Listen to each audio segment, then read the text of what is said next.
I have hit the cube. button. But yeah, I want to do CubeCon someday. I love Cube. I love drafting so much. Oh wait, Um, I'm not always the best at it, but it's just such a fun experience. It really does capture the board game qualities of Magic so perfectly. Uh, sorry. Like a dummy, I just muted my Discord so I didn't. But I realized, no wait, this call is confused. I need to mute the YouTube. yeah, that's I pretty missed what you important. said. I was saying I love Cube. I love Draft. And Oh so yeah, lucky enough, I want to attend the CubeCon someday. lucky enough to have like a really good local cube scene. Like it was pretty like the draft were like firing every other week a couple years ago, and now it's gotten up to like getting 8 people on Fridays and Saturdays and Sundays, so like three meetups a week in Toronto, which is great. I'm in this like awkward nebulous void for me where I live just far enough from Central Florida that getting to any of the bigger card shops in the area is very difficult for me, especially because I don't have my own mode of transportation. Um, and my local scenes are Commander players, and that's it. Okay. There's some folks that have like kitchen table standard decks, uh, but for the most part, it's just Commander and more Commander, and that's fine. I love Commander, but it makes getting people to want to play 60 card or to want to play Cube very difficult. Hmm. BattleBox has actually been great in that regard because it's like, hey, you don't have to make any careful like deck building thoughts or like any like there's no mental strain placed on getting set up. Here's 5 basic lands. Here's 5 tapped duels. We're playing. Yeah, Battlebox is great. We actually don't have one in the Toronto Cube group. I think. Yeah. It's pretty fun. The balancing of it is my biggest struggle. Yeah, you went Having real flat. There's some yeah catch up stuff. yeah very much got deep in building it and was like just kind of cobbling it together with cards that I had and made the mistake of putting Giselle Goldmane in there and whoops no he's very good in a limited resources style of fighting. Four Oh four yeah, for four with definitely. first strike and bonus text. Yes, please. Hmm. That is game warping, and Hmm. there's a list of cards that I want to take out. So Yeah. Hmm. see, Prov Okay. is here. Actually, Also doesn't fire anything other than Commander games at their LGS. What were you gonna say? yeah, I feel like actually the cube that fires most often with my cube group is a peasant cube. I've played the heck out of that peasant cube. It's like an extremely flat power level peasant. And so like I feel if I don't do well in this curator's cube, it's gonna be so embarrassing because like this is the one format I should know how to play.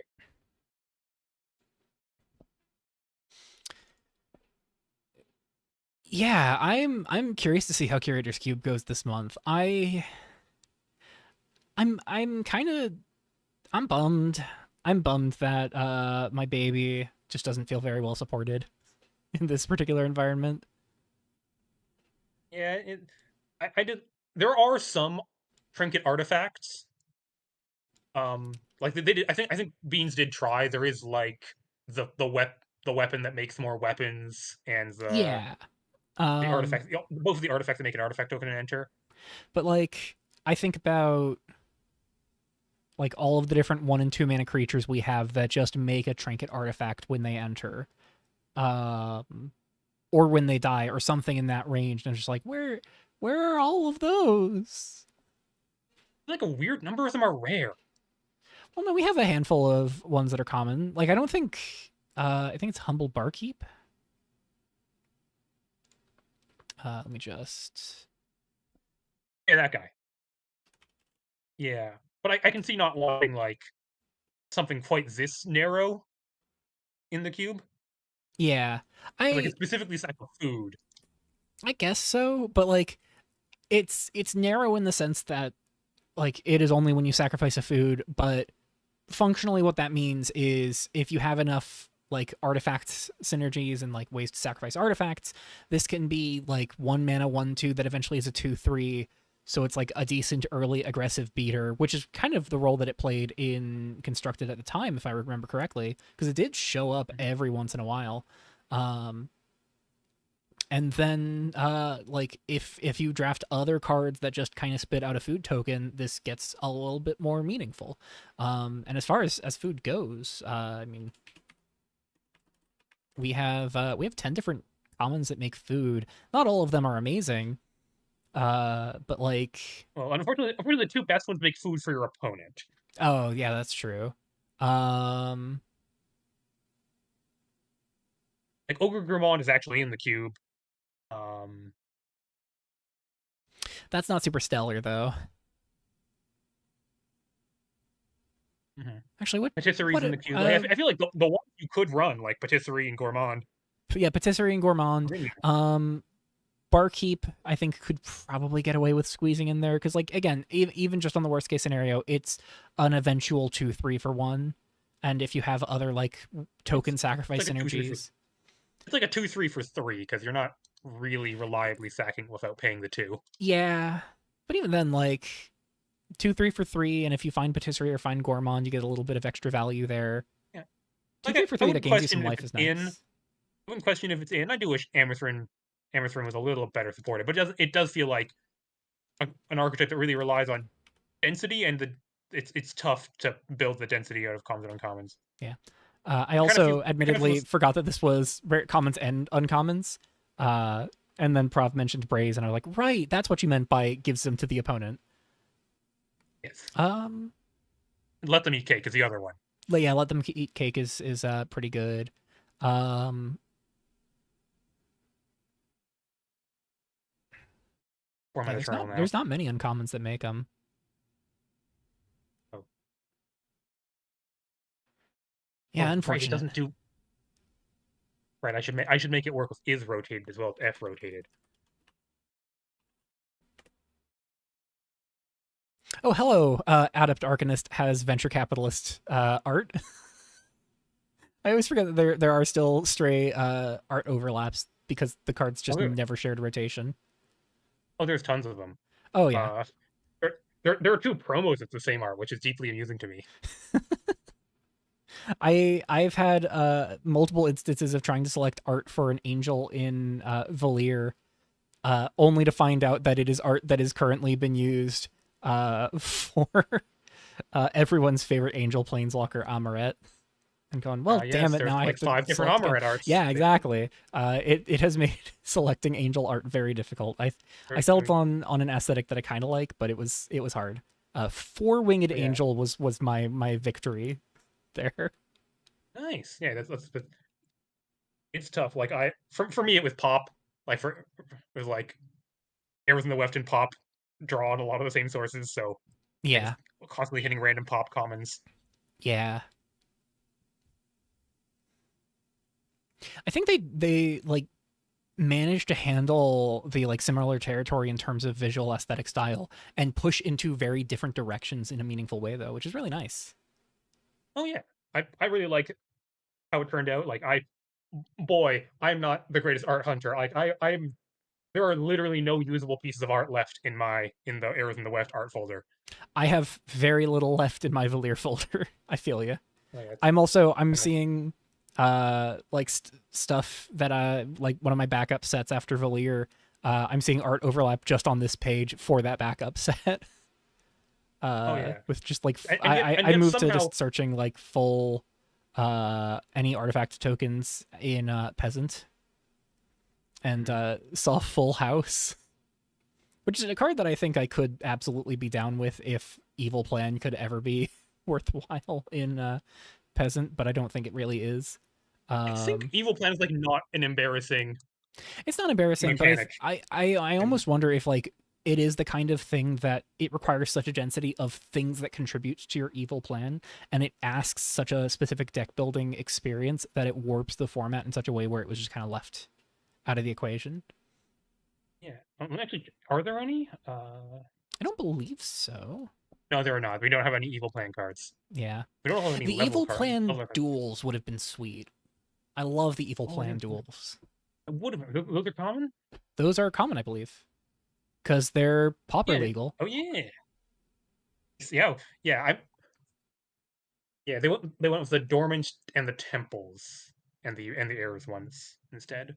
Yeah, I see Terrifying. Prov mentioning 600 pieces of spare art in the KDT folder, East Asian art Yeah. suite. Yeah. Katie. Probably both very good at searching for art and also picked up like KDT has like a very deep well of excellent art. I Also, have. Prop, Sorry, continue. I was saying also while we were talking about like struggling the Uvalier and me like plugging away at Blood and Velvet, Prop has already finished the first of the 5 sets they're planning to have ready for Rev rotation next time they're able to submit. So goddamn crazy.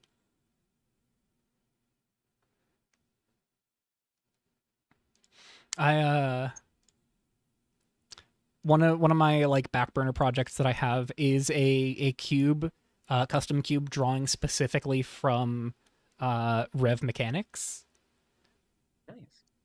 and like setting all of the cards as being like taking place on different planes within the like Revolution universe or multiverse. And one of the experiences that I've had in trying to find art for cards is that you better believe I have more Kitsuo cards currently arted than anything else. Oh yeah. Which isn't I saying imagine. much. I have 4, but I don't think any other plane has more than 2 currently. I'm okay. What's the hardest? I'm gonna go limb and say that Viridian's last mission is tough. I'm trying to remember what the name of that plane is. That's Radia. Nope. Madia? Uh, I something along those lines. Hold on. Oh god, they're Do you have rotated. Just rotate my head. Not to trust. It is Madia. Madia? I don't think I have anything for Madia yet. Yeah. Which is it's a cool aesthetic. I love like super villain plane. Oh, absolutely.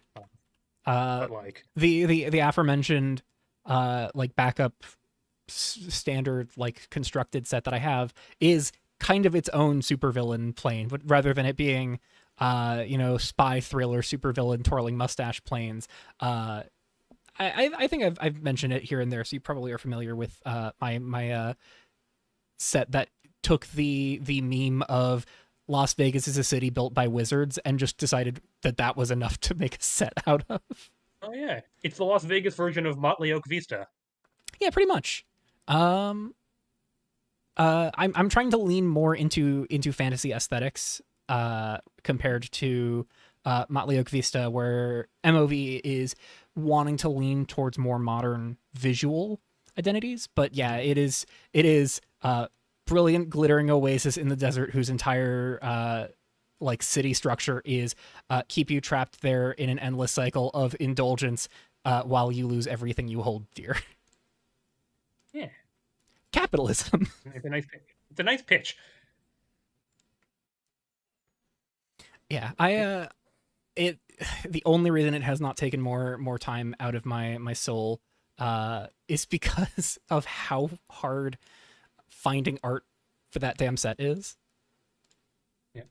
Oh yeah, Stace is saying CNY fully took 2.5 years. I believe CNY took Yeah, well, it also CNY. doesn't help. CNY went through 2 full set files worth of art because Stasis started off with a more like uh ancient Greek, ancient Roman aesthetic, Right. like philosophers and sort of the like dawn of political thinking becoming like the forefront of societal structure, and then shifted it to more modern political machinations. Mhm. Stasis went fucking hard on Quixon Island. It's awesome. So much respect for that set and for Stasis. It was a I visible think you labor can of Teen love. Island that. What was That that? work? Yeah, that work. You can Teen Island because plain subtypes are types. Ooh, Oh, I looks like we're up. We're up. We're up. are We're we no up? longer waiting Are for we up? next. Ooh, Raboka already won. Sorry, bye. Wow. You'll win next round, I'm sure. All right. I guess I that means we real have I realized 21. why the yeah, 21. I realized eventually why my data kept showing every basic land has a win rate over 50% is because buys count.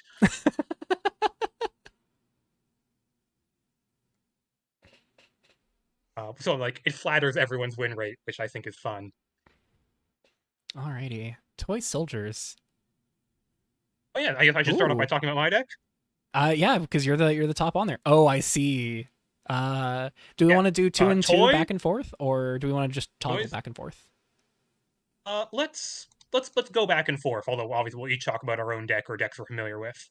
All right, let me just Uh, hide the waiting on decks text. I remembered this time. yeah, well, yeah, we both remembered. Hi Lee. Hi, Lee. We were hyping up Remember, you know how to how pronounce your well you name were now. doing before we went live. Yeah, You've been killing it lately. it's a season of Lee. Um, so toy soldiers. Because the toy in this equation is Karina's substitute, and the soldier is Envoy of the Fallen. Um, you've probably seen this by now. If you cast an Envoy of the Fallen with two Karina substitute in your graveyard, or if you cast a Karina substitute with an Envoy of the Fallen in play and a Karina substitute in your graveyard, you go infinite and you win the game on the spot. Um, and this is built as kind of a mid-range combo deck in the main deck, where we have Ignited Soul and All That Remains to churn through the deck and find what we're looking for. We have Sovereign's Execution as removal. We have Fabricated Anomaly as more looting and as a great just general mid-range card. We have Exorcist. Um, Exorcist is great not just because Exorcist is always great and it protects your combo from interaction, but also because if you go turn 2 Exorcist, you can often follow it up with turn 3 Karina substitute copy Exorcist. Uh, Yeah. you can also get back Exorcist with Envoy of the Fallen. This is actually a very good Exorcist deck. You can get a lot of them in play. This is also a venture capitalist deck. You can venture capitalist for Karina's substitute. So if you have 5 mana in play, venture capitalist can be substitute for the combo. Um, it also gets Archaic Obelisk to churn through your deck and find maybe envoys if that's what you need. And it can also find Stella's Journal. You may notice this mana base has a lot of one of. There's one Gilded Court and one Hadlak District, which I normally wouldn't run. That's because there's a Stella's Journal in this deck, and sometimes this deck just casts Stella's Journal for 2 and it just like dumps its hand every turn. And that's a fine way to win a game as well. All right. Uh, there's a and basically the sideboard plan is the main deck is kind of this more of a combo deck. We're trying to combo as fast as possible. That's why we have all that remains in Night Soul. In the sideboard, we have we have 3 Advance of Fire and Faith because you got to have Advance of Fire and Faith in this meta. Um, but we also have the ability to transition into more of a mid-range deck with a combo plan. So we take out the low impact cards like Ignited Soul and all that remains, and get to put in 2 Whitecliff Pilgrim. Hey, every creature in the main deck except for uh Ignited Soul triggers Whitecliff Pilgrim. And Program Oh, and Pursuer also does not. oh right, yes, Program Pursuer is a backup. Um, rider. I forget which one rider is. Uh, Chipster. I'm sure I'm not the only one writing Envoy. Program Oh, for Pursuer is a sure. backup. Like if you have Venture Capitalist, but you don't have anything in your graveyard, and you just need a good expensive thing to get, Program Pursuer. It's a great 3-drop. Absolutely. There's also a Herald of Awakening, so that Venture Capitalist can be 3 mana, 2/1 plus 2/2 against aggro. Yeah. And help you 'Cause- put a Karina substitute in your graveyard in a pinch. yeah, sometimes you need that. I also have 3 Fiend of the Crimson Pact, which so look, I've realized that if I'm gonna mid-range decks want high impact 5-drops, and this is somehow the best 5-drop that's available for this deck. Uh, and just like it's weirdly well positioned, Fiend of the Crimson Pact. Like a bunch of the removal people bring in to stop this, like Frag, um, the red burn spells, they don't kill Fiend. Um, and like the combo pressures my opponent to use their removal. They really can't let me have substitutes and envoys just sitting around on the board. They really want to put them under their Welkin evictions and kills them with sovereign executions.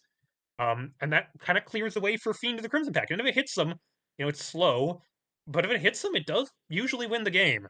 Um, The other wild tech I'm using, 3 Absentia. I've realized that I think Absentia is actually better than Duress right now. There's like 3 non-creature cards that cost more than 2 that I care about in this entire meta. It's like 3 different types, 3 different battles. Uh, Advance of the blue, like the 2 blue battles, the 3 mono 1, the 4-1, and the white Wrath battle. I would like to get those with Duress, but other than that, everything I want to get is Absentia. Like, Duress is not good against Goober combo, but Absentia is. Duress is not good against Angels if I'm on the play, but Absentia is. It can take their Angel on turn 1, or their Devotee on turn 1. Yeah. Uh, Duress is not good against Reanimator because the Reanimation spell has Flashback, but Absentia is. Yeah, it's pretty effective at dealing with the things that are kicking around right now. Yeah, and Even also, like, the even main has a thing I little want bit to of hit use with this in the is mirror. yeah, the main thing I want to hit with Absentia is my opponent's Crucible of the Burning Sun and Golden Bloom of the Silenced, and Absentia and Duress both hit those. Yeah. Speaking of, Oh yes, and you got a big Crucible. That's mostly for people bringing Angler because it just shuts down the Angler decks so hard. And Golden Bloom of the Silence shuts down all the different combo decks. And of course, sideboard artifacts are particularly good because I have 4 Capitalists. yeah. Alrighty. So yeah, I don't think it's the strongest deck, but I've been having a lot of fun tuning this. And this sideboard plan is just so weird that I think it might just work. Yeah. It's got a nice mix of value and lethality, so I I'd imagine this fares pretty well in most matchups. Envoy in general is one of the cards I'm most terrified of this month, and this is one of the 2 most effective ways to use it, I think. So Yeah, I mean, just like you don't need the combo. If you do yeah. Envoy for substitute Comfy Envoy, get back an Exorcist, that's usually enough. You don't Oh, need to absolutely. actually kill them from there. Yeah. And the bonus of taking that line is that if you Envoy, get substitute, copy Envoy, get Exorcist, you are still set up to top deck another substitute and just win without having to hope that you can apply enough pressure before your opponent gets their feet back under them. So Okay. pretty clean. Hydroplogian is I looked this up. This is Piper. Piper, I see. So this is Piper's net deck, and it looks like this is black green mid range. This is Kumrock. This is Kumrock's special, which is also right below this. Is this a 1-for-1? I'm looking real quick. Yeah, This is they looking look like a exactly 1-to-1. the same. All right, so Do this you, is do you want to talk about Piper's version? I'll talk about Kumrock's version. sure. So this is black green mid range. Kind of just getting good stuff in play starting turn 1. Husk Forge or Rooftop Slink, kind of just some of the better 1-drops we have available right now. Acolyte getting those 3-drops in play a little sooner. Slink just kind of providing you a resource advantage when you just don't care about the cards in your hand, or can quickly flip it into Synthetic Spectre, and then it just purely pressures the opponent's resources, both hand and life total. And one of the things that I've been finding right now is there is not a whole lot of aerial combat happening right now. Not many creatures with flying or reach that see a lot of aggressive amounts of play. And so Synthetic Spectre becomes even harder to block in that context, which is just a huge boon for this resource shredding tool. And then speaking of shredding resources, you get Exorcist of Errors. Green continues building up your resource, your mana advantage with Ozon Wood Merc. And then you get stuff like Vardo Revelin, the Forever King, and Redeemer of Hallowed Flesh, and Program Pursuer on 3 as just good value engine 3-drops that can give your opponent a bit of a headache, and then topping off the curve with a playset of Inner Rings Pupil and a pair of Life Hackers. Backed up with 2 each of Dulcairn Charn and Sovereign's Execution, and 2 each of Revivified Wrath and Chronicle of Extinction on the sorcery side of things. Beyond that, mana base isn't too flashy. On playset of Paths, playset of Shocklands, 2 Heap Ludicons and 2 Gallowsprout Timbers to give a bit of creature density in the mana base, just as a bit more threats, and 25 lands just to make sure that you are always hitting land drops, getting to make sure that you are pretty reliably able to keep casting spells as much as you can. And with all of your with so many 3-drops that just help you generate more resources, Revelin and Program Pursuer drawing you cards, Life Hacker drawing you cards potentially as well. All the more reason to just want to keep hitting land drops so you can try and cast multiple spells each turn. And of course, if you're going to be building up all that mana, Chronicle of Extinction Flashback will keep making me mad. I don't think that Chronicle Engine Flashback happens very often in this deck, from what Probably I've not. seen. Like, you just kill people too fast for that to matter, but Yeah, it can your still 3 and 4 drops happen. kill them is the thing that happens by the time you could have gotten there. Yeah, it can absolutely happen in matchups where the opponent is inclined to push you to be a little slower. My biggest saving grace for my own safety and sanity is that I've started playing decks where if my opponent gets to the point of flashing back Chronicle Extinction, the game was already over before then, so I don't have to deal with it. Hmm. Their sideboard is playset of Hungry Blobs to check more artifact and enchantment stuff. So much of the relevant removal right now, at least in white, is enchantment based. The only thing this misses is Welkin Eviction, as far as what's important. But Sanctum of Repression, I think. Repression. Yeah, Sanctum of Repression does get hit by this, hits a lot of relevant creatures, so can do some good things there. One of Hardy Rough Rider, just a bit of life gain tacked in there. I've not always been super impressed by Hardy Rough Rider as far as like needing to pad your life total against aggressive decks, but I imagine Acolyte does do wonders for making Rough Rider more reliable in that way. 2 downlink overload as early removal, 2 duress for hand attack purposes. Not super great in the context of the combos we currently have available in the field, though, unfortunately. Two This is more, anti-control duress, not yeah, anti-combo yeah, duress, I think. anti control duress. 2 Chronicle of Extinctions, and then a playset of Crucible of the Burning Suns because graveyard decks are going to happen. Better to have an answer to them. And do you want to talk about Kumrock's version of the I list? get like I can say a little about Kumrak. I've played against and lost to a lot of. I feel like my opinion on Black Green Kumroks is Kumrock is very good at piloting it. Um, Yeah, and like that's something we don't get like deck mastery as a thing that because decks change so quickly in this meta, like in this format. But Kumrock has absolutely like deck mastery of Black Green midrange and absolutely gets more out of it than anyone else. yeah. Um, I also think this deck it's not the most powerful if you like if you match up your turn 1 play against their turn 1, your turn 2 against their turn 2. Um, it's not the most powerful, but if you ever fall behind, if you clunky draw, if you built your deck kind of awkward, if you don't have enough removal or interaction, um, and they get to stick a 3-drop and exorcist the thing you were going to do on turn 3, every single one of the cards that cost 3 or more mana in this deck will win the game on their own pretty quickly if unanswered. Um, so it's just a perpetually scary matchup, kind of for everyone, because I think your best draws can all every deck's best draws can beat this, but every deck's worst draws lose to this very badly. Yeah. Uh, I guess I can go up to Zangi, who oh boy, Zangi's doing the Zangi special. That's right, it's control with almost no card advantage. Zangi loves playing control decks that are almost incapable of drawing cards. There's cantrips in here. Yeah, I think of this as the Zangi special. Only Zangi does this is build a control deck where the only sources of card advantage are like 6 divinations. There are 3 playsets of cards that say draw a card in it, That is true. Yeah, or in some capacity along those lines. Unravel Sauce is not like never mind. Anyways, Zangi is Yeah, playing Sultai Control. So 3 Faithline Marshal is really interesting to me here. This is kind of like an interesting choice for control win condition, as is Rabura Goliath. Um, here are some pretty efficient flash threats. They can take advantage of the fact that this deck plays a lot of cheap instants. Um, Faithline Marshal able to ramp. Faithline, it's not the only green card in the main. There's one of 2 green cards in the main. Um, here to make tokens and ramp and clog up the board. Rabura Goliath, once you've played a bunch of instants and or Faithline Marshals, will come down for cheap and finish the game.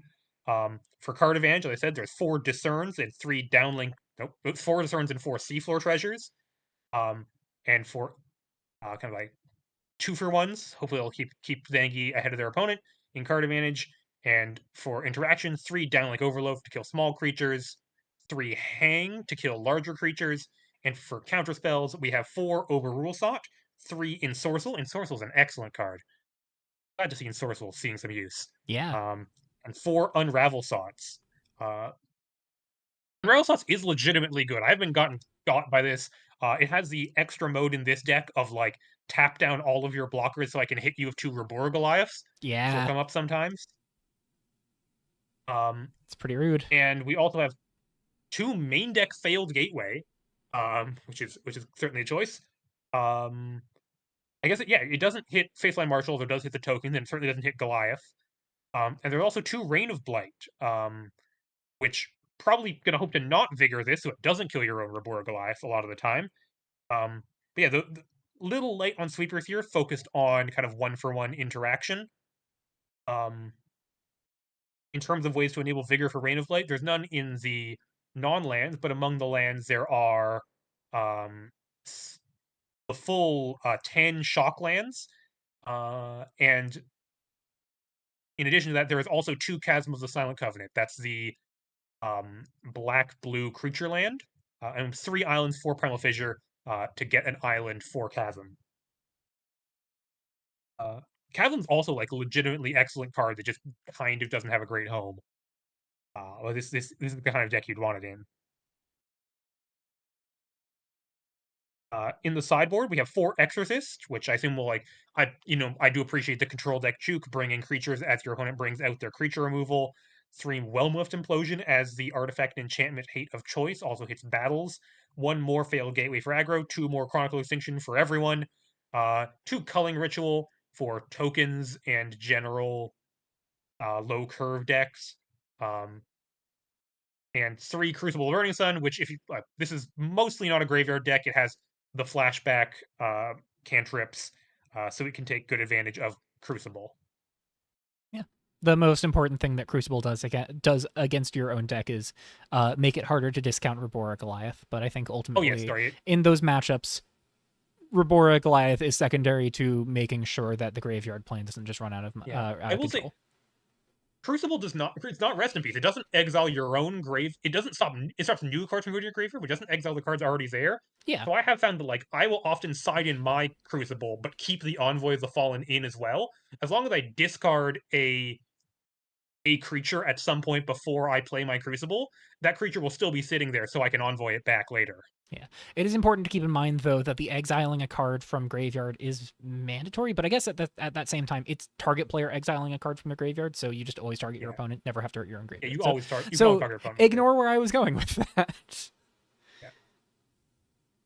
Yeah, but it does stop all the combo applications, and it turns off like half the aristocrats payoffs. It turns off um Kage's mercenary. Because that one says dies on it, but it Yeah. doesn't turn off Smiling Sludge because that says whenever you sacrifice. Yeah. Yeah. Yeah. Sludge says whenever you sacrifice, Godslaughter Titan is whenever you sacrifice, and of course, Envoy is itself sacrificing to put its activated ability on the stack. So they all get around Crucible. Yeah. But it stops the treasure makers. All the 1 mana things Yes, that die into treasures, they don't die. That helps. that helps a lot for sure. Yeah. Uh, I'm rooting. Control have not had like I think Caillou hit the nail on the head. Even though we have some incredibly strong control tools in the format, Unravel Thought, the 4 and 5 mana battles, um, Control has felt really hard to build, partly because the meta is so uncertain and so diverse. Uh, so I'm hoping Zaggy can put up a good performance with this. yeah, I think I would love to see more control decks like this popping up, where more folks get to have some good records with control. Um, but like I do think control hasn't just been completely off the map.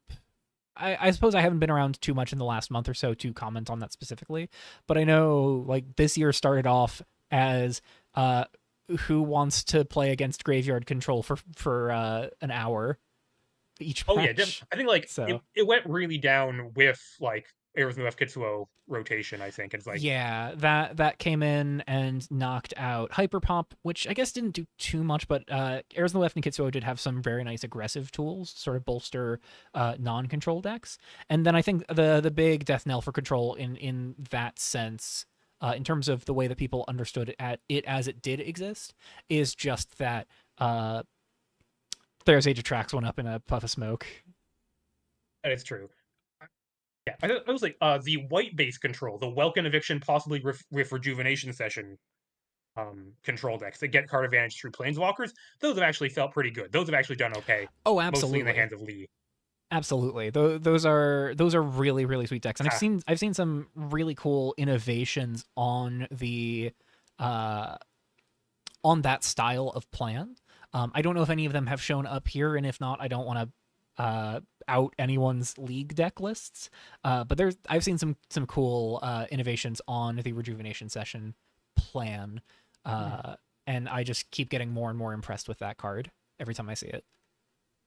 I'm so glad Rejuvenation Session has a home now. That card, It's I in kind of designed it as a joke, but I'm glad it's there. it is the kind of card where I knew intrinsically when I saw it, I was like, well, this could be amazing. It asks you to make some very specific deck building calls, but this is what if Dig Through Time gained you life? Yep. And when it's Dig Through Time, it sure is Dig Through Time, isn't it? Oh Oh my yeah. goodness. It took down golems in the month where I thought golems was unbeatable. Yeah. Anyways, moving on, we've got Cat and Trees. You can't look at the top 6 cards of your library and put a creature of mana value 3 or less into play forever. This is a Revolt of the Palace deck. The only 2 revolts in the main 75. In the 75 as a whole. None in the sideboard, only the 2 in the main. Mhm. This looks like it is Naya Revolt. So we've got Kitsune Matriarch and Huskforger Acolyte on the 1-drop slots. Resolute Reinforcements as the only 2-drop creature, anyways. Playset of Renowned Rough Rider, as well as 3 Containment Seraphs, 3 Fabricated Anomalies, and 4 Penwrath Dispatchers. Someone iterated on Provocative's deck. They're excited about that in the chat. That is backed up by 4 foreign encounters, as well as a playset of Sanctum Repressions, and of course the 2 Revolt of the Palaces. Mana base, otherwise, they've got looks like 10 shocks. As many shocks as they can that make white mana, and then 2 urban jungles for the red and the green. Playset of Primal Fissures with only 4 basics, and then 6 paths, all also the ones that make white mana, though more thicketed paths to cast their turn 1 Husk Forgers. Yeah, this is I really I am known to like Revolt of the Palace and Foreign Encounter. I love that they're specifically using my Foreign Encounter promo. I was very nervous after the June patch really hammered the red green counters deck that I was like, there goes my Foreign Encounter promo. It's just never going to see play again. What a fool I was. Mhm. And of course, Penwrath Dispatcher, such a sweet pickup for this strategy out of the CNY buffs. This card just looks so strong. But Yeah. never in a way where I feel like It's it like is Lifehacker, but it has haste. yeah, what if Lifehacker had haste? And it is strong in such a way where I have not gotten to play with or against it yet, so this is purely just card theory talking as far as my personal thoughts on this card. But it is one of those cards that in my mind reads as incredibly strong, never broken. It asks enough of you in terms of deck building cost and effort in the moment to justify its power in that way. And it has some visible tension with what the deck is doing in the sense that it is a 4-drop in a deck with 6 cards that put a 3-drop into play. But that's fine. My experience with Foreign Encounter in the last few months has been that you can live with some misses on your Foreign Encounter and the deck will still do fine, provided your Foreign Encounter hits are really good. And they have 10 3-drops that are really good to hit with foreign encounter. They've got Containment Seraph to hit removal off a foreign encounter and make a 3/2. They've got Renowned Rough Rider to start building a wide board. Fabricated Anomaly can take advantage of a wide board. Hell, Resolute Reinforcements is 2/1/1s at instant speed. That's not the worst thing in the universe. And if you go like turn 1 Primal Fisher, like crack it, play a Kitsune Matriarch, turn 2 Resolute Reinforcements, maybe even off of a second Primal Fisher, turn 3 Fabricated Anomaly can buff both of those reinforcements pretty reliably, and reinforcements helps go wide to get the counter out of Renowned Rough Rider more reliably. There's a lot of nice internal synergies here that just really hum to make this deck super sweet on the surface. Yeah. And then the sideboard here comes with 11 more creatures that are hits off of Revolt and Foreign Encounter, and then the 4 Crucibles, because of course there are 4 Crucibles. That's gotta have them. 3 Purifier of Dawnbloom Grove, 4 Virtualized Onomastic, 2 Hardy Rough Rider, and 2 Looming Psyhawk.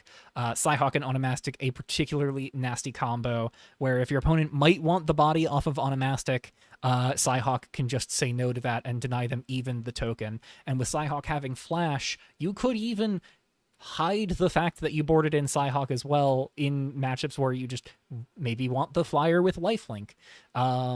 Like maybe the tokens aren't the most important thing here, but maybe it's just flying lifelink body that is worth enough value in a matchup.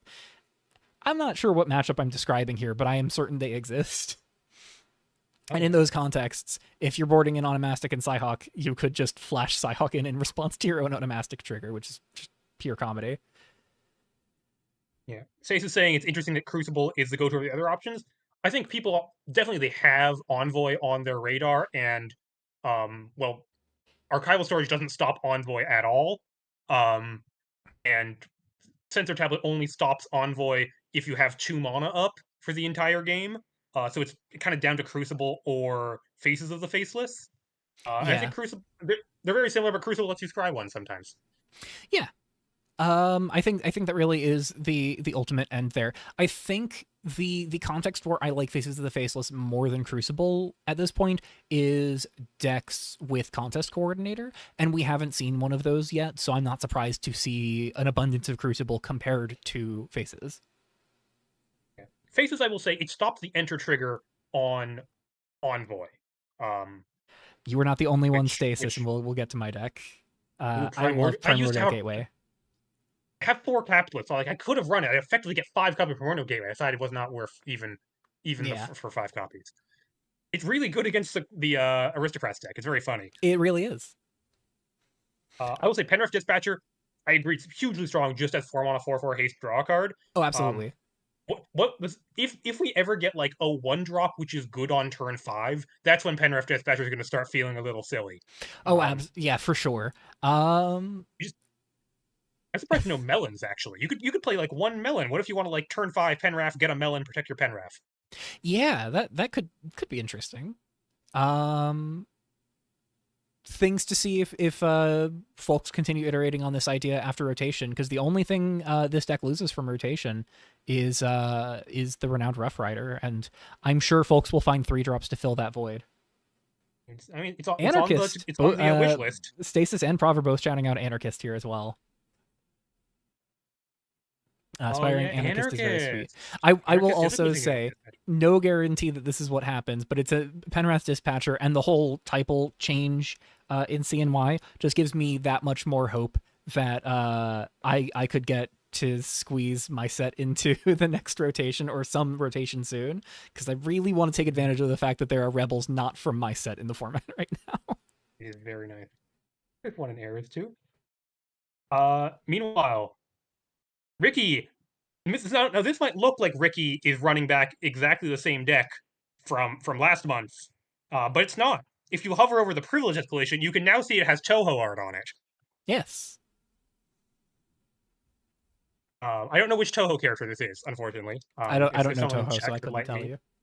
But I really like the composition art. I'm not the hugest fan of the Aurora frame for Renegades. I know it's the default frame, but especially like the green variant, I find like kind of washes out some art. I think it really works with the shapes in like the dress. that kind of like the blood vessel shapes on this art. Yeah. Apart from that, this is also Black Red Reanimator. It has a fair mid-range plan with the creatures of Ignited Soul and Rooftop Slink and Audacious Rough Rider, which are all just completely reasonable mid-range creatures that also happen to turn through your deck and make you discard cards.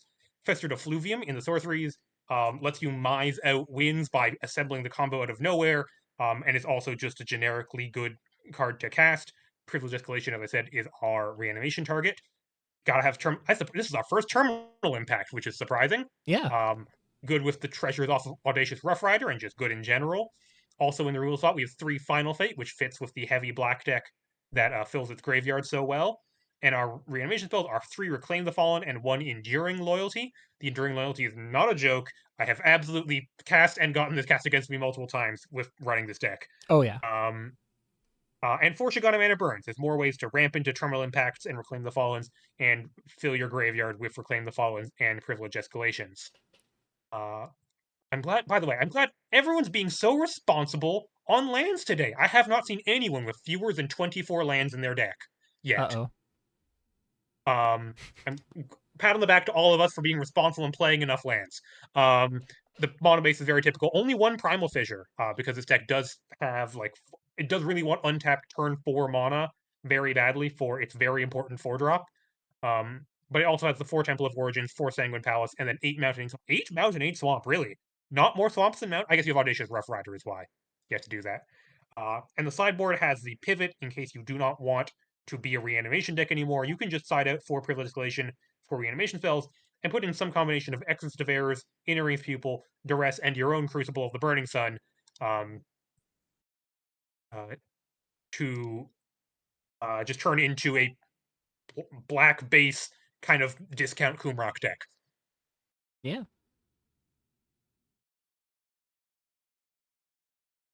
Well, I And I mean, think this deck has treated Ricky pretty well the last 2 months, so I would not be surprised to see it treat it Ricky won a well. GP and then it got top 8 again. Like Yeah. I see no reason to change here. Yeah. Don't Especially fix with what the ain't broke. yeah. I guess the real question is like, what's the next Toho art you put in this? Like I don't know Toho well enough. I guess there's probably a Toho art you could use to Reclaim the Fallen if I had to guess. Probably. I could Some Toho character has been fallen and been reclaimed at least once. It's got to be. I think the biggest awkward spot as far as promoing something from this deck is that like if you promo Audacious Rough Rider, that rotates before it gets to have a standard GP. If you promo Festered Effluvium or Terminal Impact, or Enduring Loyalty, like those are all rotating, or like Loyalty also rotates soon. Impact and Effluvium rotate next May. So like I think Reclaim the Fallen is one of the only clear candidates for a promo here. I mean, let me pitch you on a wild one. I'm sure that there are, I think, definitely some blood seamed characters in Toho, and they do have places where they live. I think you could do a Sanguine Palace. Now that's Yeah. guaranteed to see play. Promo one of the 10 shocks. The other 9 shocks have to earn it. I nearly did Urban Jungle out of the Left Heart deck. I was That's very close to awesome. doing it. I guess I might talk about the next one because this is Silver's deck, and Silver, I actually was working with Silver behind the scenes to build the mid-range Envoy deck. So this is like a slightly earlier build of my deck. Yeah. This is basically the same deck, except what Silver has one fewer something in the main deck. I can't tell what. I think there's It's a one creature. less artifact creature in the main. There was something. No White Cliff Pilgrim in the main is missing. No main deck Whitecliff Pilgrim. That makes sense. I just wanted another 2-drop, so I had one main deck. But instead, there's a serrated fossil in the main. This is a card that Silver believes in that I do not. And like I certainly get it. If you have exorcisted them before, or if just like in the dark against its open deck lists, you can often hit with serrated fossil. And of course, you have plenty of ways to discard cards in this deck, so you can discard your serrated fossil and bring it back as a reasonable threat. Yeah. Um, it's there is a real lack of good 1 mana things to get with Venture Capitalist. It's kind of Serrated Fossil, Herald of Awakening, or Sensor Tablet are your options. Yeah, Root Fossil just doesn't really cut it at this point, which is so surprising after the first 4 months of this Oh year. yeah, I didn't even mention Root Fossil. I tried it and like, it just well, first of all, you can't play this deck because it's not green. But Oh even yeah. if I could, I'm just like, it just does not feel remotely worth it in this deck somehow, which is It wild. You'd rather just wait a turn and get Archaic Obelisk. it's so strange to me because I remember in the first 4 months of this year, I felt like Root Fossil was so mandatory because it just let decks explode so far ahead in terms of mana advantage.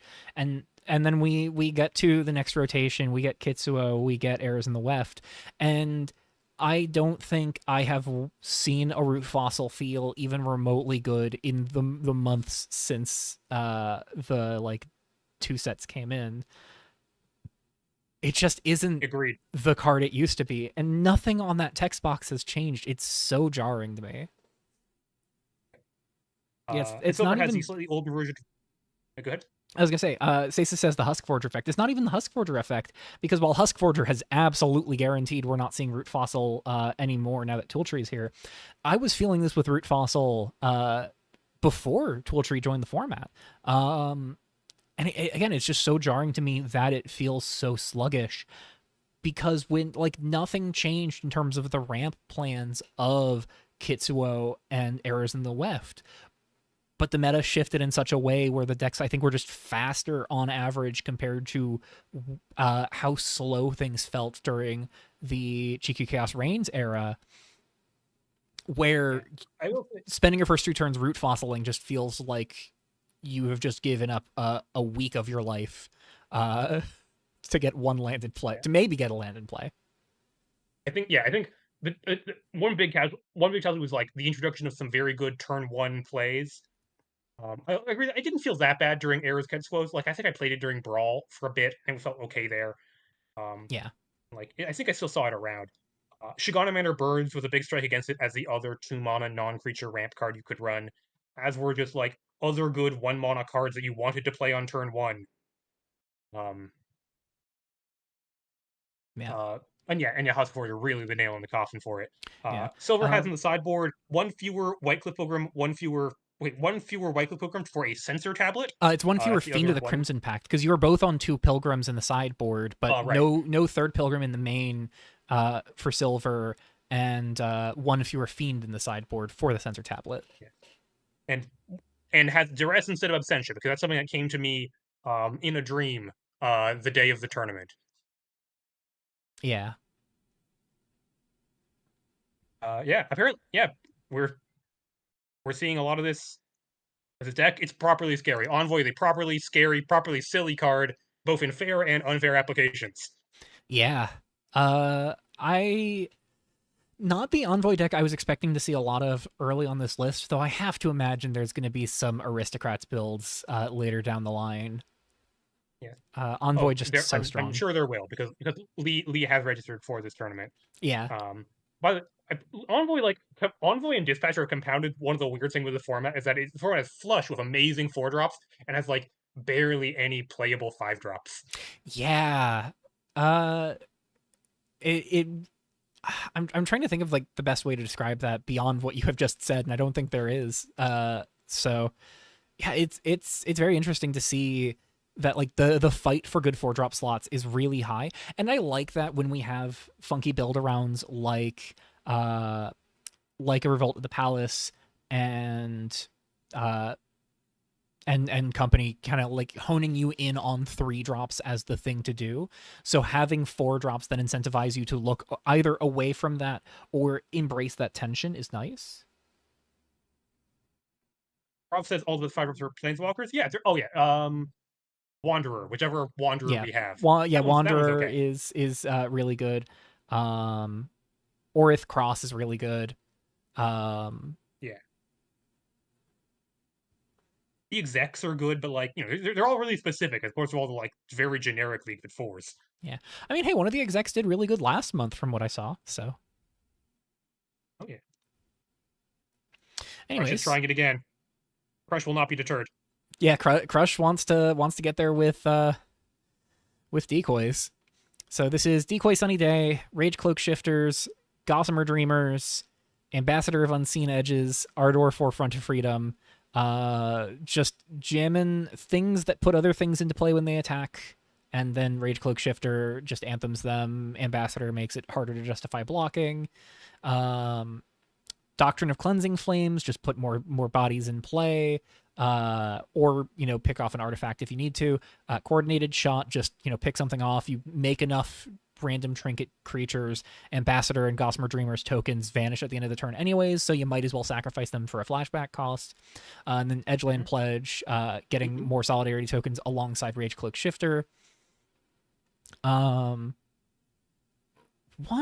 one awkward thing that I don't think I've ever really picked up on with Edgeland Pledge, because I don't think I've seen it often with Solidarity creatures, is that if you cast an Edgeland Pledge in main 1, you cannot then make a Solidarity token off of the actual Solidarity ability, because it checks to see if you've made a token named Solidarity this turn, not if a Solidarity ability has made that token this turn. So that is a little weird. A little funky, a little unfortunate, but then I guess you just hold Edgeland Pledge for a turn where you're not getting that Solidarity token.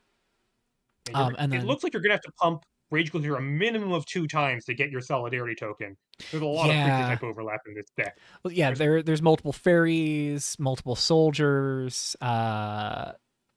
Annoyingly, you never get illusion because it's attack with. You never attacked with an illusion. Yeah, that's never going to line up properly. Flags on High also make soldiers. Berserkers are at least unique from Doctrine of Cleansing Flame, but you're getting 2 Berserkers, so overlap of type in that regard as well. But Flags on High also just more bodies.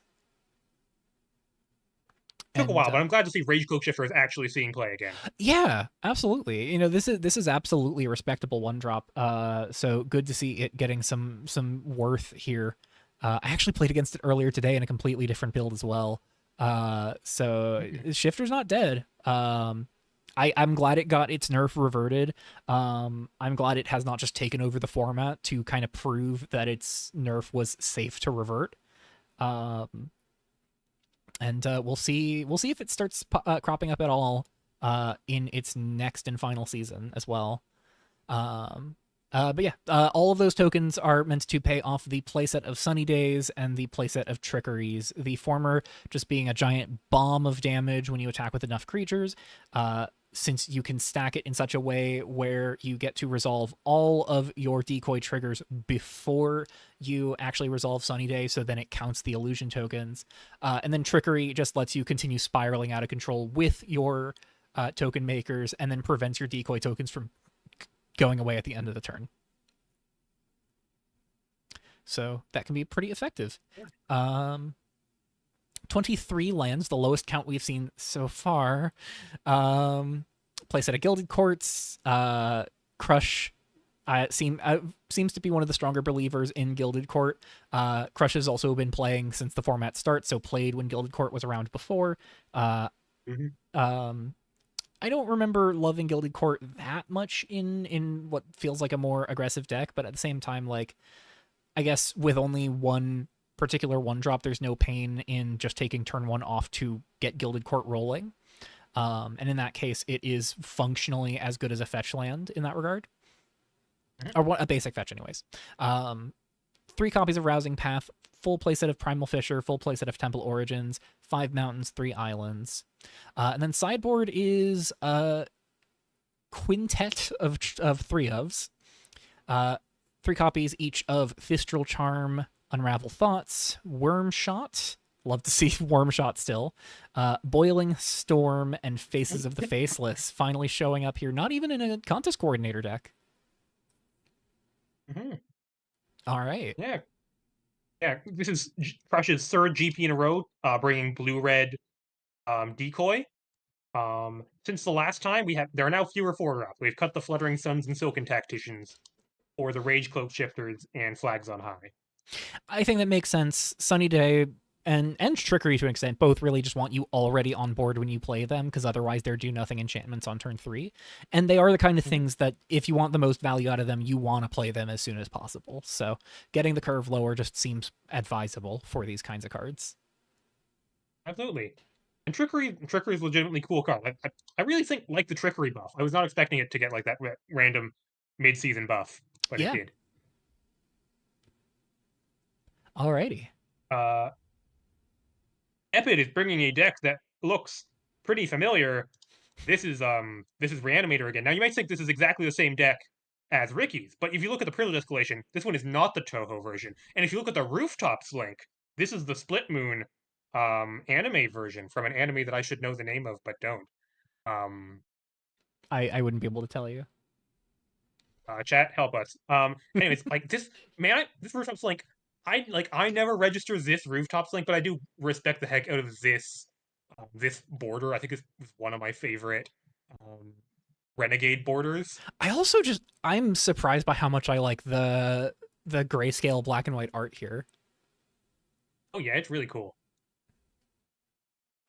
Oh, which ignited soul? It's the same ignited soul. It's Both of them are on it's the default regular ignited soul, which is so criminal. We have two unique ignited soul arts. You know, pay respect to either Pokemon or Stasis. Yeah, I have the Pokemon one because that has my name on it. Yeah. Um, Pay respect to either Stasis having played Ignited Soul or Ignited Soul, the community member who's depicted on the Ignited Soul GQ promo in a roundabout way. but wait, one more difference.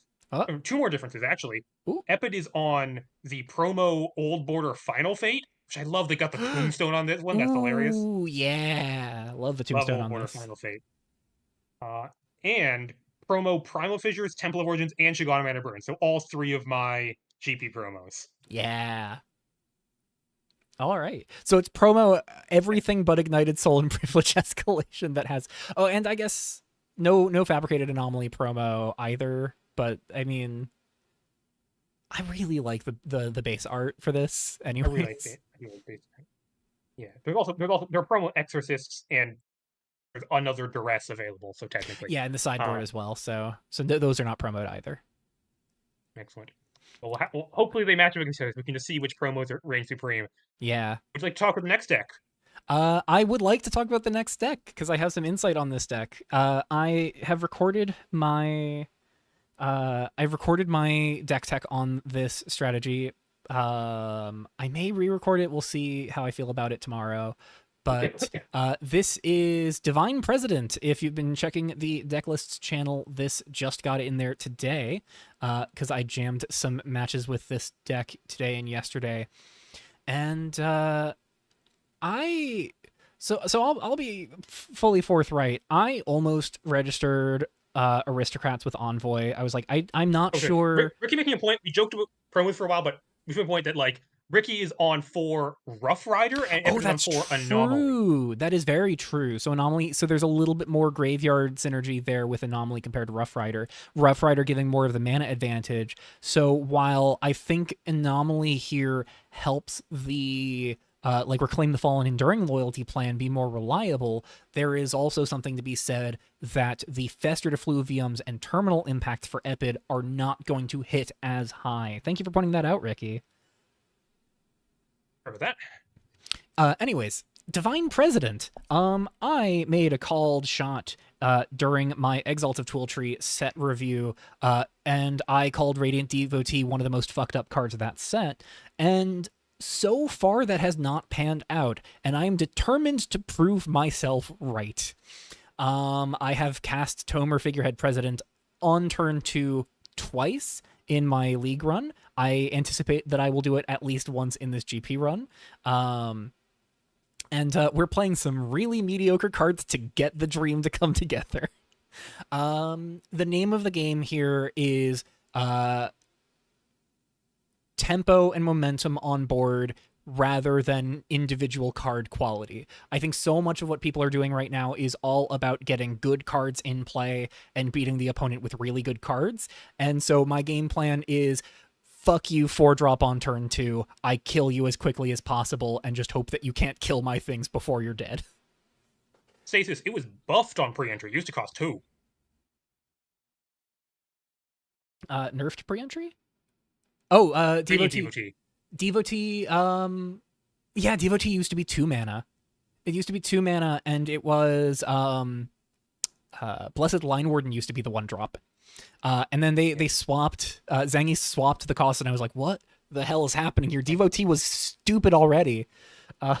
Devotee feels like card. If it ever wins anything, it's going to get shot out back. Oh, absolutely. It like, I have a running running narrative going on for myself where it's like, if I come up with a deck that I feel like is cracked and I make it to top cut, that deck ceases to exist the next time a standard GP rolls around. I gesture Yep. broadly at red green counters. I gesture broadly at Abzan berries. Um, Oh yeah, happened to me with golems. Golems again, spore spawning. yeah. It's mostly a narrative for the sake of being like grumbling at Black Red Reanimator and Scotha and things like that, where it's like, why is it that the higher mana cost decks just get to keep existing and my cheap bullshit gets to be punished? It's because it's cheap. But yeah, so I'm on a mission this month to get Radiant Devotee nerfed. Not that I would be over the moon about it because I love this card as it exists now. It's just so funny. But anyways, it makes your angels have convoke, but you can only tap soldiers to convoke those spells. And whenever one of your angels attacks, you untap all soldiers you control, so functionally gives your devotee and your other soldiers either vigilance, where they can attack and then still be tapped to convoke stuff second main, or you swing with an angel and then can convoke two things out with the same one soldier. Devotee is flanked by 7 angels at 1 mana between 4 ambitious angels, which are also soldiers, so they can really pile up how many soldiers you have in play on early turns. And also, this is a 1-drop that can attack and untap itself, courtesy of Devotee.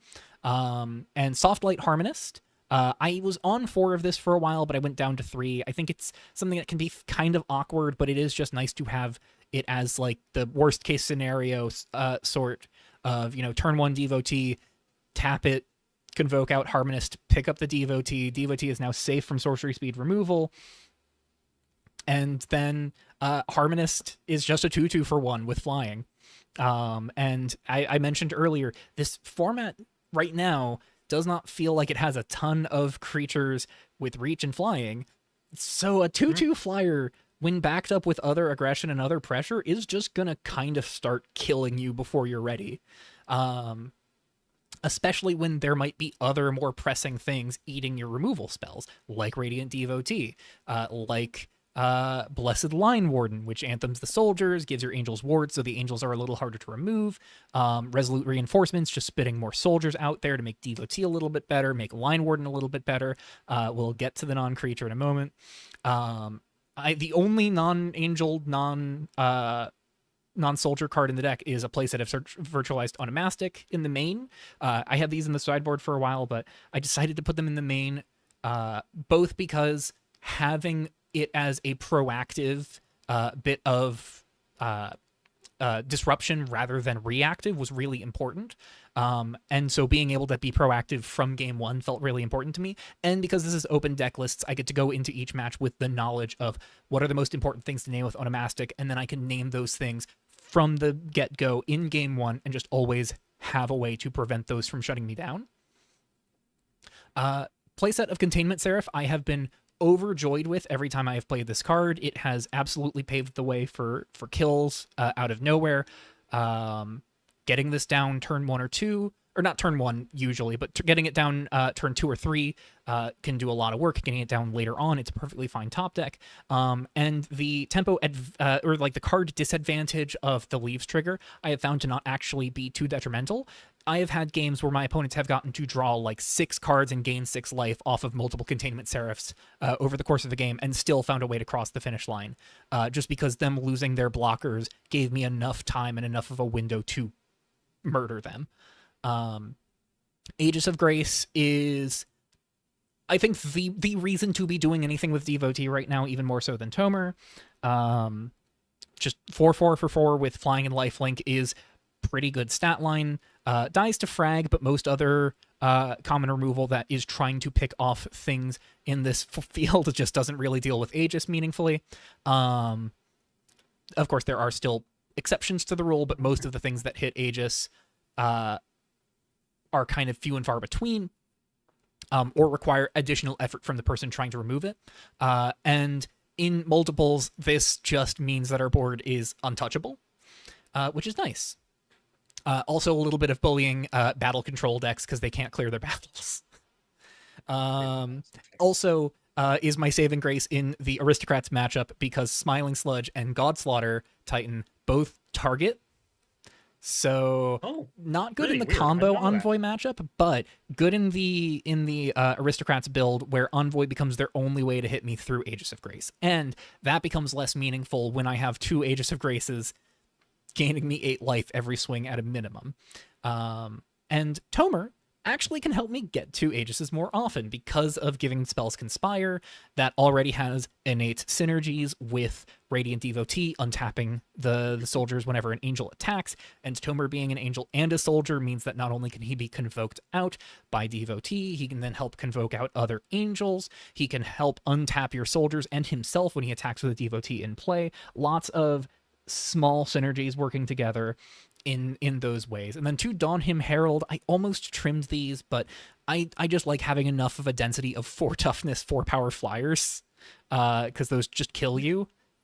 And then the soldier tokens are really nice off of this. The life gain can incidentally be nice. The removal can incidentally be nice. And the reprieve between this and Soft Light Harmonist, like rebuying Resolute Reinforcements over and over and over again, or even like Containment Seraph getting picked up and replayed. I don't mind giving my opponent 1 life and a card for having picked off their Huskforger Acolyte if it means that I get to then play Seraph and then pick off something more meaningful to get my ground creatures in with. And then place at a Consume the Divine, because for all of my efforts to find a way to make Devotee work with red white or green white, why play red sources and green sources when they don't cast Consume the Divine? And I know what you're going to say, which is why there's a waste in your mana base. No, I see why there's a waste in your mana. Yes. I don't know if it's a great idea, but I see why you're doing I it. don't know if it's a great idea either. Admittedly, there were sideboard cards in the initial build of this deck. Embrace the Unnatural primarily, as like a way to justify the colorless sources in the sideboard. But I'm on 1 of Wastes and 4 Primal Fissure and 4 Coalesced Mesa. The Primal Fissures to find the wastes more often when I need to. The Coalesced Mesa to make that wastes less impactful specifically for Consume the Divine. But otherwise, like my 1-drops, obviously the wastes doesn't help with. But beyond that, like everything else in my deck has generic pips. Everything outside of the 1-drop slot and Consume. So like the 1 of wastes is not too detrimental in that regard. And it does a big boon in making sure that Neostelia can be untapped more reliably. Yeah. The punish is you have opening hand with Primal Fissure and Neostelia. You turn like 2 fetch a waste so you can cast Neostelia turn 3, and then you top deck Consume the Divine. Yeah, that is the punish. And it's one of those things where in the matches that I've played so far, if I don't need to crack the Primal Fissure for something immediately, I will either just play the Neostelia tapped, or I will play the Primal Fissure and just hold it to see what that will like get the information of what I need Primal Fissure to get from future draws. So it is very much the sort of thing where I have to be intentional with my sequencing and keep up with it. We do have 16 good fast duels for any color pair. Some of those really hurt your life total. And some of those stop coming in untapped after a certain point in time. And while I love Devotee, I do also have to be realistic. This is a deck with 7 4-drops and 2 5-drops. Primal Fissure is not always coming in untapped. I've been told. What was that? Sometimes you don't draw a Devotee, I'm told. Even if you Yes. like, are you on the point of like mulliganing reasonable hands that don't have Devotee? Like you're like some kind of affinity deck? With my old build of this deck, yes. What I have found in playtesting this deck in the league run that I've done over the last couple days, no. Devotee is good for getting the most explosive hands, but the deck can absolutely go the distance without a Devotee start. It's a lot sketchier comparatively, but it is absolutely capable of pushing the distance. And I think the 3 big innovations for the deck that help make it capable of pushing the distance more reliably are the main deck onomastics, just for like getting the opponent off balance a little bit. The Neostelia is just giving you some sort of more aggressive push out of the mana base. This is also instant speed, so it can be a combat trick potentially as well if the opponent's not thinking about it. And then of course Consume the Divine is just so meaningful as well. Like I don't care if my hand has Devotee. If it has 2 Consume the Divines, Devotee can rot in hell. Oh yeah. So I love that Tomer is now a monocolor support card. oh yeah, and like Tomer is I think the piece of the puzzle this deck was missing more than anything else as well. It was like it was missing another good medium cost angel at like 3 or 4 or 5, and like somewhere in that range. And I've been looking at like the green white legendary angel, but there's just no reliable synergies. I don't really want to be reprieving a bunch of things just to untap my lands. I don't really care that it has flash. Tomer is the thing this deck was missing, and I've been so happy with it in playtesting. All hell Tomer. I'm sure he'll do well on Valir too. He looks like he'd do great on Valir. Oh, absolutely. There's not really political campaigns on Valir, but I think he would win any that did happen. And he would I have a don't think lot of political campaigns corrupt on people Scroll 3 paying too, but he's him. doing well there. He would have a lot of corrupt people paying him off. Uh, Mhm. As far as sideboard goes, I'm on a bunch of 3s and 2s. I've got 3 of Plasma Strike and Sanctum of Repression for removal, 3 Gentle Grasp just as a bit of tempo-y stack interaction, just delay my opponent's answer for a turn, try and use that to squeeze through window to try and get the opponent dead faster. 2 each of Golden Bloom of the Silenced and Primordial Gateway. I think Aristocrats is probably one of my worst matchups, and having the gateway to shut off sacrifice effects is really important to me. And there's probably not going to be bringing it in for this purpose, but maybe I could name Mourning and shut off a puzzle box or two. I don't imagine I'll ever want to do that, but it's an option, I guess. And Get a then life hacker in play. You name Oblation. You got moves. yeah. And then Cloud9, I feel like is the one that's going to get some eyebrows raised here. Why do you have Cloud9 in your deck? Hmm? What was that? Yeah, tell me why you have Cloud9 in your deck. That's actually really simple. I wanted more answers to things like Sanctum of Repression. And the things that I valued most are mana efficiency. I don't care about instant speed. This is 1 mana, remove target Oblivion Ring. That is perfectly fine for me. It is 1 mana, remove target Oblivion Ring with the modal option of put a +1/+1 counter on one of my creatures to make it swing harder and kill my opponent faster if I need it to. That makes perfect sense. Yeah. I couldn't quite squeeze in a third one. I'm not really weeping about that.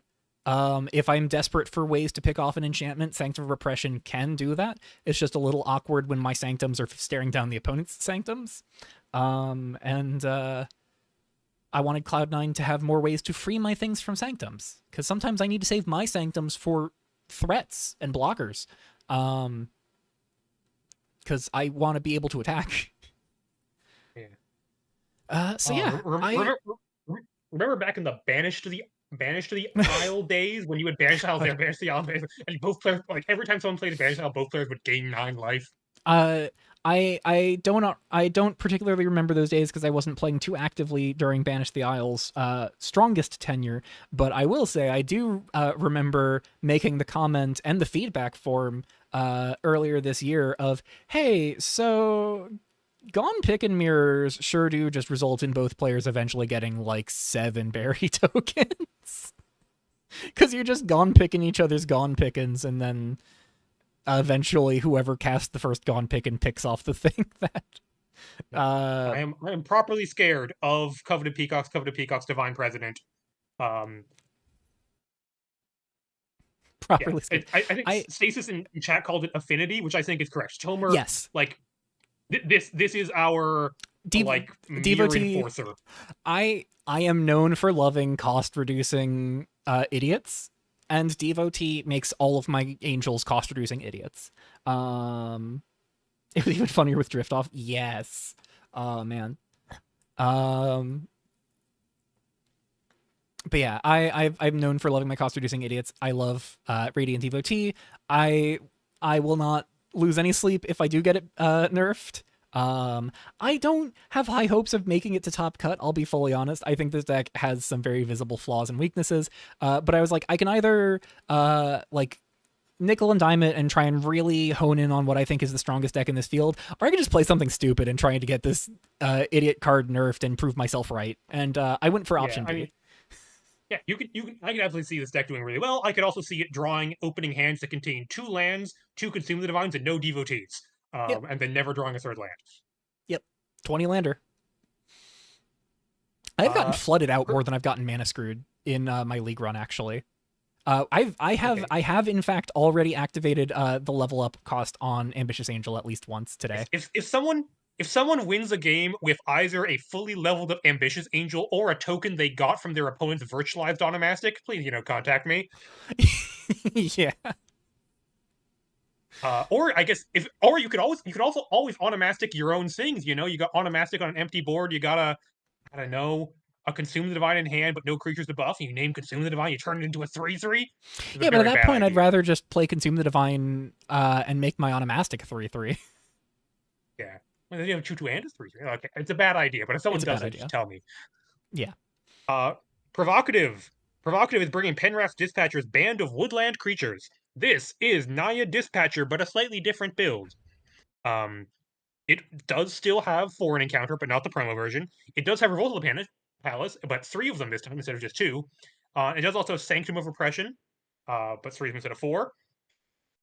But this version seems a little bit more aggressive in general.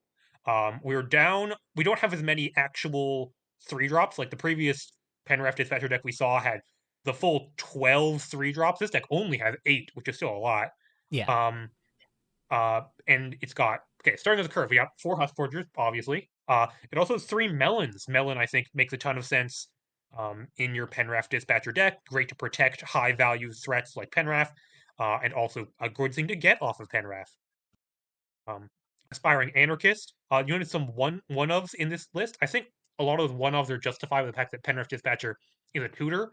So you can tutor up your Aspiring Anarchist, which is a great thing um, to get off of your first Penrith Dispatcher. Like they wiped your board, you Penrith Dispatcher, you go get an Anarchist, you play it immediately because you have lots of lands in play, and the next turn you can hit them for 8. That's pretty good. You Yep. also have Gilded Noon Entertainer. This is kind of an interesting inclusion. I have noted that the aggro 2 drops in Naya are not like inspiring, and so I see we are trying out Gilded Noon Entertainer for a little bit of card filtering. And it's a good attacker. It can attack cleanly through an Exorcist, um, if you discard a non-land card, which is relevant. Genotype Splicer is a card I've loved as a 1-drop in decks with ways to tutor it, so stuff like Old Ozen's Blessing or here Dispatcher. Because board stalls are a real feature of this format. There are lots of decks that play tons of ground creatures. The ground can absolutely get stalled out with both players with big wide boards staring at each other. And Genotype Splicer slowly, but it does break open those board stalls. And if you can give flying to a Redeemer of Hollow Flesh or a Penrith Dispatcher, that'll end the game right quick. Or an Ironback Tyke. Ironback Tyke, this is not like a activated ability seam deck, but you only need like two non-land permanents not named Ironback Tyke that have activated abilities, such as Husk Forger, Melon.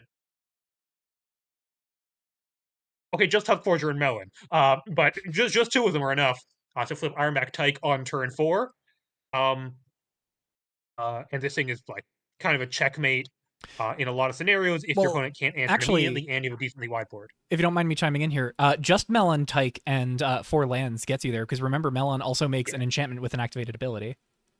Oh, yeah. Melon does it on its own, but I think Ironback is probably not going to turn 4 super often. You might have to Not wait until super turn often, 5 but or 6. it's a 3/3 for three Um, that like gets you your next land drop, and then eventually flips over to a 7/7.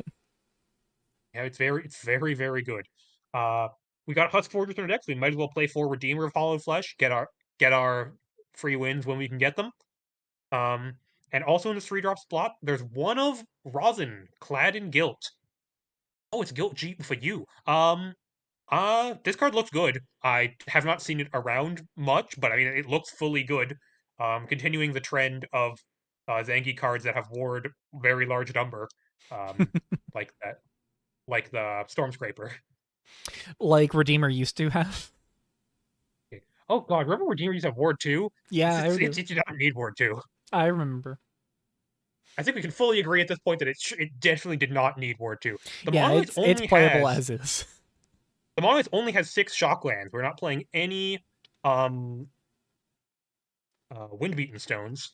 And because this is the Prov deck, even though this deck once again has 3 white 1-drops, it got white red cards, got like white it's kind of evenly balanced. It does in fact have more green sources than any other color, with only 5 lands in the entire deck unable to produce green. Yep. Because the province will always be a green deck that happens to splash other colors. It casts Huskforger as reliably as possible, so I get it. Yeah, but like you only need 14 sources for that. You don't need, what is this, 18? Okay, well, the math says you only need 14 sources, but the vibes say Prov is always right. The vibes say that Prov feels better when all their lands tap for green, just in case. Yes. Listen, Um, Prov may have been rocking the like Naya mid range stompy shells for the last few months, but we all know Prov is the mono green champion, and you can't. you should do what Ricky used to do when Ricky would call a deck 4-color consonants, even when it only had 3 colors in it. You should call this mono green dispatcher. Yeah. Uh, Sideboard 2 virtualized automatic. This card, like, I swear there were no virtualized automatics last one, and suddenly everyone's on it. Love to see this card hitting the ground. I think it's because we have slightly more combo, maybe, or maybe just people are waking up to this card being cool. yeah. 2 Hungry Blob. You mentioned Hungry Blob being good against like the uh freaking uh Sanctum Repression Yeah. decks, which it certainly is. But it's also good against Anomaly. Kumrak keeps bringing this again, and against me, my only hit is Anomaly because it hits Anomaly and the token. It's one of the few cards that trades favorably with Anomaly. Yeah. Uh, Other ways to get rid of and deal with enchantments that also randomly graveyards. We have Graceful Finalizer. Good thing to search with Penref Dispatcher in the right matchup. 3 of sideboard Deafening Clarion. That's okay. You know what? It's that's a respect being put on stuff like the Angels deck. Yeah, I would like less respect, please. And you should feel like 0 advance of Fire and Faith. We really wanted that 3rd point of damage on the Deafening Clarion. Yeah. I mean, And we're willing if to. you're up against a deck that's going to take over the board faster than you can, sometimes you just gotta say goodbye. It really does kill every card in the main deck except Rosin and Penref Dispatcher. Yep. Well, 3 Crumbling your Tower. your genotype splicer can eventually fix that if you have enough time. And so can your foreign encounter. Like it's not. That's, Sometimes something will live. that's true. Annoyingly, Melon is not protection, so it cannot. Oh, Prov saying, "Hear me out. We could build up one big creature, probably a Rosin or something with Genotype Slicer or a Redeemer, and then we can wipe the board and give our guy lifelink against aggro. It's a Yeah. genius plan." Yeah, that's very true. I love Crumbling Tower out of the sideboard of aggro decks, especially because it is 23 lands. It's a respectable mana base.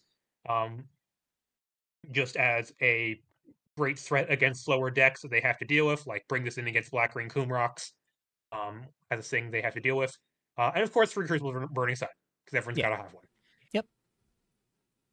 That's pretty sweet. I've been loving the look of these dispatcher decks. Okay. You can talk about the next deck. I'm going to go get some water. Alrighty. Chat, we're alone. What do you think about Chip's deck now? We gotta focus. I think Chip's deck is sweet. Plotty is on Viola's Golden Age idea was cooler than mine. Oh, well, I guess we're outing the Golden Age deck. This was the deck I kind of winked at earlier where I mentioned that I was seeing some really cool Rejuvenation Session ideas kicking around there. Viola has been brewing up a green-white Golden Age list, and it was my first matchup in my league run, and I barely won that matchup. I like had to claw my way out of the abyss to win that in game 3. This deck is super sweet. So Platy is on this idea as well. 4 of Huskforger Acolyte, 2 Purifier of Dawnbloom Grove, 3 Virtualized Onomastic. And as we start getting up on the curve, you're going to start seeing less monocolor and more multicolor cards. So we've got Syra, Blade of Memory as a full playset, 1 of each Looming Psyhawk and Redeemer of Hollowed Flesh, full playsets of Survivors of the New World and Indomitable G-Crew. So just tons of value creatures, the ability to go wide pretty comfortably. Husk Forger helps get that board rolling a little bit sooner. Some nice one ofs here for a bit of utility. Psyhawk and Redeemer both good for that purpose.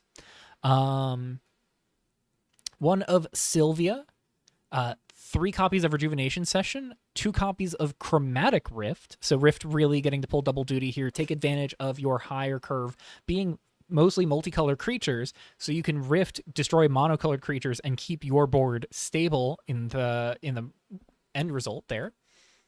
And then 4 copies of Golden Age. I've not seen this flip out of this shell, but even just as Golden Age, goes and finds one of your basics, helps you casting your spells more reliably, and then if you start getting some value out of it as you cast your multicolored spells in later turns, you can start checking off Golden Age. And then rather than the Golden Age control decks of yesteryear, this is sort of just using Golden Age as basic, as a lay of the land. That can eventually be some late game value if needed. And I think it's a testament to just how much Rejuvenation Session benefits you playing enchantments, that having a Lay of the Land as an enchantment that could maybe get you some value several turns down the line is just enough reason to have this, because it is always going to be a hit off of Rejuvenation Session in the worst case scenarios. So like that just makes Golden Age better. It makes Session better. Full playset of Sanctum of Oppressions, 2 copies of Sealing Strike as well for hits off of for more hits off of Session. So rather than using Rejuvenation Session in conjunction with Welkin Eviction to try and get maximum value, make this into a proper dig through time, this is kind of just looking at like, curving out up to like 4 and 5, and then Session for like X is 4, X is 5 with Survivors or a G crew in play, and then Session has 6 cards in the main 60 that it cannot hit. It can't hit Sylvia, it can't hit itself, can't hit Chromatic Rift. Everything else, all 10 enchantments, all 23 creatures, all 21 lands, available to hit off of Session. So maximize consistency on this card selection life gain tool. More life padding with Indomitable She Crew, with Syra, with Psyhawk even. And then just disruption from there, value from there, come up the board stall, and then you Chromatic Rift to clear the way. You can Sanctum of Repression, Sealing Strike, clear the way. Sylvia can help deal with what your opponent's got going on with the -4, can just completely reset the board at instant speed if needed. Mana base is only 21 lands, but there is a playset of Temple of Origins, Verdant Sanctums, and Thicketed Paths, as well as 1 each of the leveling monocolored lands, and 4 forests and 3 plains. No fetches here. Sideboard is a 2nd each of Looming Psyhawk and Redeemer of Hollowed Flesh, as well as 3 Hungry Blobs, 4 Plasma Strikes, 2 Chromatic Rifts to go with the 2 in the main, and then of course 4 copies of Crucible of the Sun. This deck is really, really sweet, and I am while I obviously don't want to lose to it if I match up to it at any point, I want to see this shell go the distance. I think Viola was absolutely cooking with this idea, and definitely has caught my interest in its way. I love the idea of... Oh, go ahead.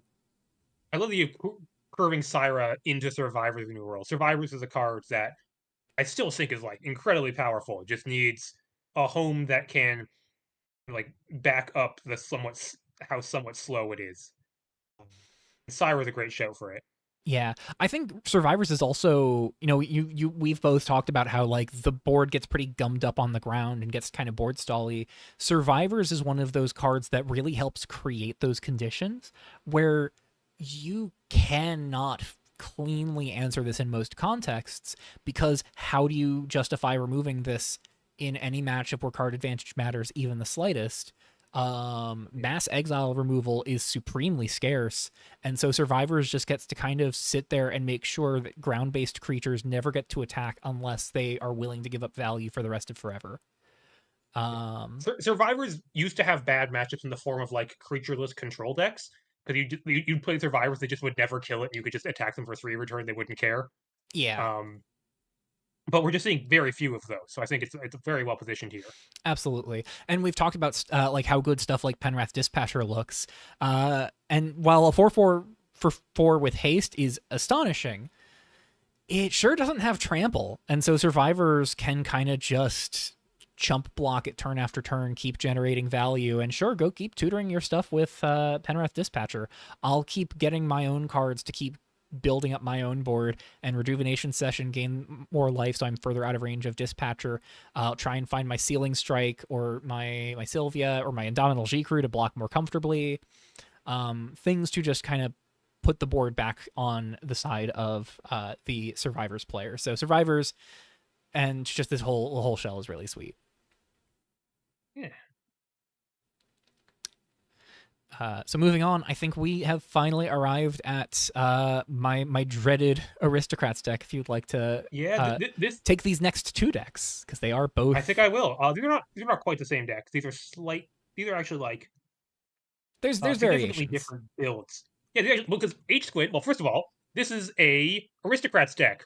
Aristocrats has been kind of like skulking around the corners of the format for a while now, with like explicit support from Cliques of Nylon with cards like Deadly Dispute, classically excellent Aristocrats deck, Aristocrats card, and from Kitsu Does with Time with cards like Omen Skulker and Newborn Oni, the 1-drops that die into a treasure. But it was missing a good sack outlet, and now it has one. This is an Envoy of the Fallen deck, and boy does it take advantage of it well. So let's go through the creatures first. Omen Skulker, Newborn Oni are our best sack fodder, but we also have 2 Catch Constable, which dies into a token, but it's a citizen token, not a treasure token. Um, Smiling Sludge is excellent in this deck. This deck has tons of ways to sacrifice creatures, and Smiling Sludge will burst down the opponent quite scarily fast, as it once did in the Berries deck. And the Berry token is nice because you can sack it to Deadly Dispute or Sundering the Fleet, which is like Deadly Dispute, but it's a sorcery and doesn't give you a treasure back, but it costs 1. Inklight Dancer, only 2 of them here, but this is also excellent deck. Honestly, the Fallen is an excellent sack outlet, but you kind of want another sack outlet. Inklight Dancer is the next best option for just chuck your entire board at your opponent's face and let Smiling Sludge triggers plus Inklight Dancer abilities finish them off. There's also 2 Godslaughter Titan cards that have actually made it now. As kind of backup Smiling, in the same way that Inklight Dancer is backup Envoy, Godslaughter Titan is backup Smiling Sludge. Ping opponent for 2 each time that you sacrifice anything. Even lands, which Smiling Sludge doesn't trigger off of. And the reason this is different from Lee's build is that this is a venture capitalist deck. Venture capitalist is a way to sacrifice artifacts such as random berries to make mana, but it also gets a nice little variety platter of effects such as the Warpway rings in the mana base, and a Stella's Journal out of a Plasma Armory and a Welding Rig out of the artifact. So all cheap artifacts. Like we never need to capitalist for more than 3 mana total, unless we want a really big Stella's Journal, which is a legit plan. Plasma Armory puts a bunch of fodder into play that you could sack to your Deadly Disputes and Sundering the Fleets. Welding Rig protects your permanents, um, especially really important permanents like Envoy of the Fallen, Inklight Dancer, and Smiling Sludge. And of course, you can always turn 3 Capitalists, get Warpway Rings, crack it, get a land, if you're otherwise going to miss your 3rd land drop. There's also 2 Bind Life to Steal in the main deck, as just same reason you'd use to play it in hard suit. So you after you in a grindy matchup where they kill a bunch of your creatures or you sack them, you can Bind Life to Steal to bring them all back. Um, in the sideboard, we have 2 Kage's Mercenary to let us get more card advantage in matches where we expect to be grindier. 2 Godslaughter Titan for similar reasons. 2 Duress to get rid of hate pieces. 4 Frags to also really get rid of hate pieces and also opposing medium-sized creatures. 2 Bind to Steal if our opponent's interaction is destruction-based. 2 Golden Luminous Silence for opposing combo decks. And 1 of Aspect of the End, which is I think is just a spicy little inclusion that makes Envoy, Godslaughter, and Smiling Sledge all hit, and Inklight all hit much, much harder. This is Lee has, as usual, created a monster. And I'm properly scared of this deck. Yeah, I'm terrified of this list of this shell. Deeply, deeply terrified. Speaking of, you want to take the next one as well? Talk about the differences. Yeah, this is a very similar deck. Lee is not on Lee is not on a venture capitalist plan, which gives Lee room for. Oh, I forgot to mention something exciting out of the mono base. H-Good and Lee both on 4 times Hallowed Chamber, which is really scary in this deck because it lets you get 2 additional things to trigger Smiling Sludge or Godslaughter Titan. Not And smiling. for Oh, Godslaughter oh, Titan, yeah. Sorry, I was gonna say not smiling sludge because it's sludge doesn't count lands, but yeah, no, the treasures. Never mind. Continue. like Godslaughter Titan counts both, so it's Yeah, 3 triggers for Godslaughter Titan for the low cost of 0 mana, because you pay 2 mana and you get 2 mana back. So it just means on your combo turn, when you kill them with Godslaughter Titan and Smiling Sludge, you just get 2 or 3 additional triggers for literally free. yeah. Um, Anyways, Lee is not on Venture Capitalist, leaving room for 1 additional Newborn Oni, 1 additional Inklight Dancer, 2 Kage's Mercenary, a card which is uh, really quite scary in this deck. It triggers off itself, so it's hard to come out of this in a losing exchange unless they have Sanctum of Repression. Um, 1 more Centering of the Fleet, and 2 more Bind Light to Seal. And also 1 of Aushin's Presence, a card I've actually been pretty impressed by, especially in matchups where they're not super able to block their creatures. This can pressure their life total. And the way this deck works, it's not a combo finish. You're really trying to kill them 1 damage at a time. So getting in some early hits, sacking yourself to Aushin Presence, dinging them for another 2, even turning it into a 3/2 dragon later in the game can help get them down to that like 13, 12, 9, 8 life where you can just combo them out by chucking your entire board at them. The sideboard has the usual suspects with Duress and Frag, but it also has Final Fate for removal in matches where you need it, Fail Gateway for board wipes in matches where you need it, Fail Gateway over Advance of Fire and Faith, There's not even either in H-Grid's build. which I kind of buy, but like surely you want Advance of Fire and Faith in this deck, right? Like you don't really. I guess the thing of Fail Gateway, you can use it, I guess, to kill all your own creatures and get Kage's Mercenary triggers, but that doesn't seem like something you super want. I get you can corrupt with Envoy and Godslaughter Titan, but sometimes you don't have those, especially on turn 3. And Lit also has 1 Willing Acolyte in the sideboard, presumably matches where you want to be more aggressive and want just this kind of burnish effect, like combo mirrors. Yeah. One last thing I do want to note is that there is a like sideboard to mainboard swap between H Squid's deck and Liz deck, where the 2 Final Fates in H Squid's deck are in the main and in the sideboard of Lee's deck, and then the extra 2 Godslaughter Titans are in the sideboard for H Squid in the main for Lee. So Very true, very true. Um, very happy to see Godslaughter Titan also like getting a new lease on life. yeah. Also, Lee has said as far as Failed Gateway goes, I want my 1-drops in my graveyard, which makes sense. Yeah. Failed That's fair. Gateway turn 3 kind of paves the way for Envoy on turn 4. So Oh yeah, because Envoy. Oh god, Envoy has 2 very important lines of text on it. You can get yeah, back all those things, and you can I sack them again. I think Envoy is the perfect storm of like Aristocrats has been in dire need of a free sacrifice outlet, and then it just so happens that the free sacrifice outlet we finally got has lifelink, so it's not super easy to attack into on its own, and is recursion, so not only can it do the Karina substitute combos, but it can do this like get back 3 creatures that make treasures when they die, and then you sacrifice those 3 creatures, you make 3 treasures, you get to add 3 mana, and then keep the chain going. I know you said it's not much of a combo deck, and compared to the Karina substitute plan, this is definitely not like an infinite by any measure, but this is very much a combo shell in the way that Aristocrats traditionally is, where it is build a critical mass of things that can be sacrificed and things that kill your opponent for you sacrificing those things, and then A plus B equals them dead. Oh yeah, uh absolutely. I got And turn forward in league. It yep, in was league. scary.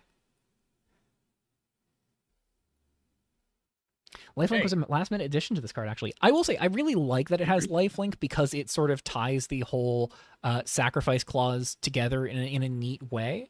That enter trigger is terrifying. oh yeah. Yeah, Lee's deck I think makes better use of that enter trigger than mine. Yeah. You say this as the player who has the deck where the enter trigger is what lets you infinite.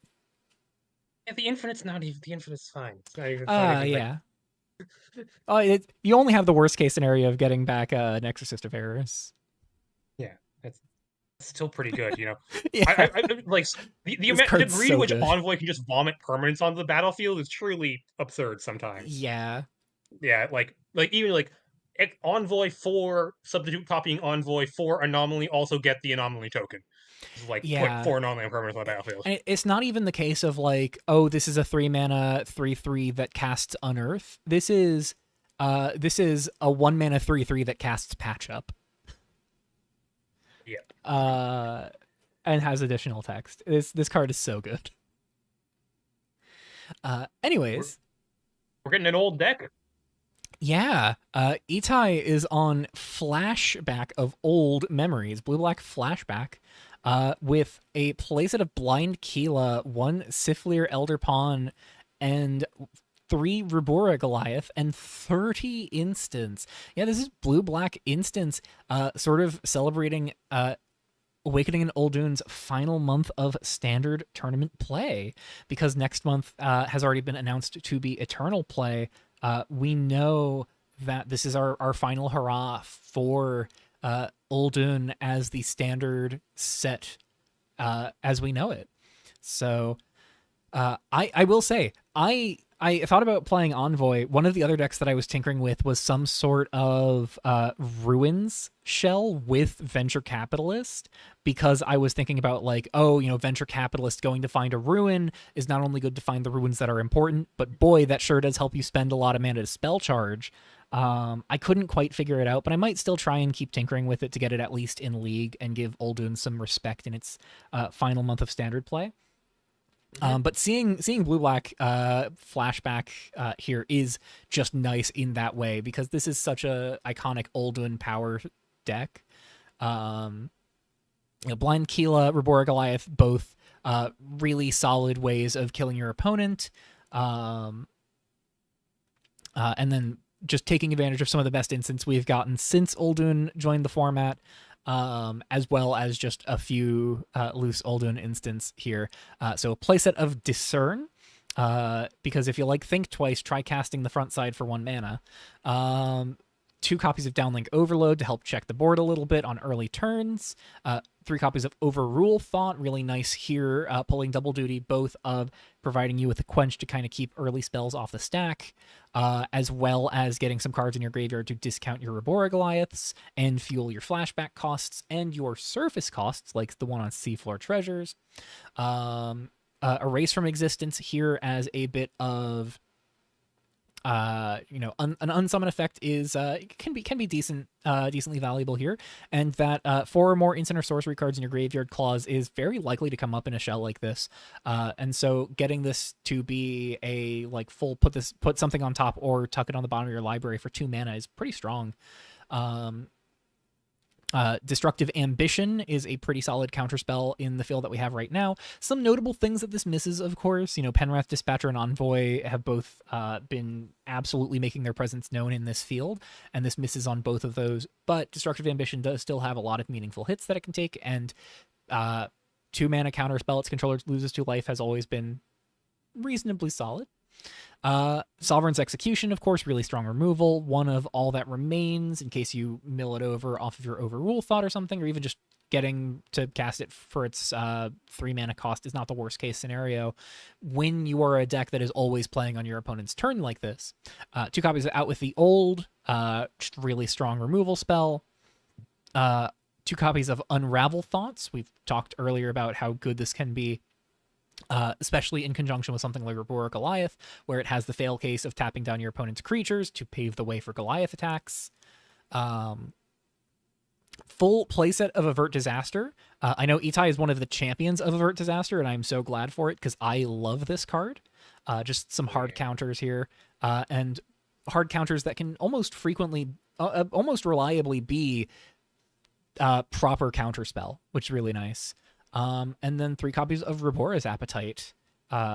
just as another way to get a bit of threat density in there while clearing the stack and taking advantage of the 30 instance and 8 flash permanents. So this is a deck that gives us the draw go control we have been missing here. Oh yeah. Stasis is also pointing out that Destructive Ambition does not hit Karina's substitute either. Yep. This is on colorless spells. Mana base is pretty simple. 5 basics. Playset of Temples, playset of Fissures, playset of Fens, 2 Murky Paths, 2 Chasm of the Silent Covenant. Again, this is such a sweet land that just looking for homes. And, if your opponent is going to be seeing that you're playing spells only on their turn, Chasm is a pretty safe blocker in that regard. And it is a way to turn the corner once you have run your opponent out of resources. And then 1 copy of Lost and Found here, both to kind of serve as an early fetch in addition to the Primal Fissures, and is another way to spend your mana in later turns of the game. Sideboard contains the first sorcery speed spell of Thovius Adai, also the last hurrah for this particular planeswalker, and is a very strong planeswalker, so nice to get a last hurrah for him. 1 more downlink overload, 2 copies of Denotation Failure. Gonna be kind of give and take on where this can shine, but I say this knowing full well that there's a chance Itai and I match up and I suffer for it. This is gonna be really good against a deck like the Angels one. And we have seen Survivors in the New World. We have seen Survivors of the New World that also gets countered by Denotation Failure. Another copy of Out with the Old. 2 copies of 3 Become 1 as just pure 5 mana draw 3, cast something for free. 3 copies of Duress. 2 copies of Chronicle of Extinction as another sorcery speed play, and 2 copies of Golden Bloom of the Silenced. Yeah, great to see blue-black flashback happening here. Love the instant speed deck. Excited to see how it fares for Itai in this final hurrah. Oh yeah, I mean, like, this deck's tons of fun. I mean, you do wild stuff every game because you are so many different, like, 3 ofs and 2 ofs and 1 ofs. And the Rabora, Goliath, and Appetite core, like, and Blind Keela of Blue Black Flash have always been, like, nearly there. Or actually there. Yeah.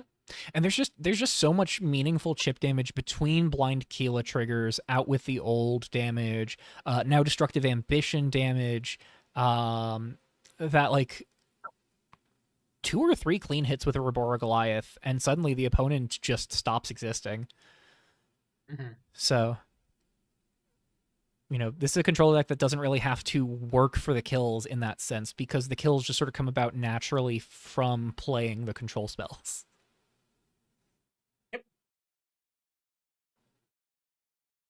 Brooke is on. You know how we said that, like, man, red black sack really just needed something to, like, a free sack outlet, and it finally got that Envoy of the Fallen, so that's why we're branching off into blue. What if instead of doing that, we instead branched off into green, and didn't play Envoy of the Fallen, and tried to build a sack deck anyways?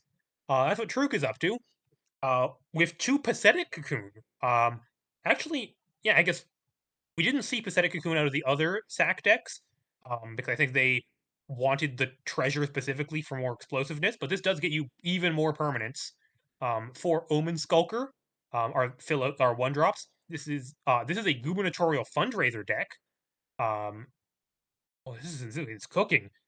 And we also have 4 Smiling Sludge, 3 Devoted Lackeys, which was we didn't for. So this is a sack deck with a very different build. We're on Gubernatorial Fundraiser to make a bunch of treasures. We're on Devoted Lackeys to care about sacrificing things. And we can sack our Devoted Lackeys to Deadly Dispute, of course, and Sundering the Fleet. Full 4 copies of both. But also to Creation's Combustion for extra removal. Okay, that's it. To those 3 things. But those are, I think 10 is enough hits where you can feel comfortable playing Devoted Lackeys. State is calling this a September 2024 deck, which wait, and it's got the Godslaughter Titan in it.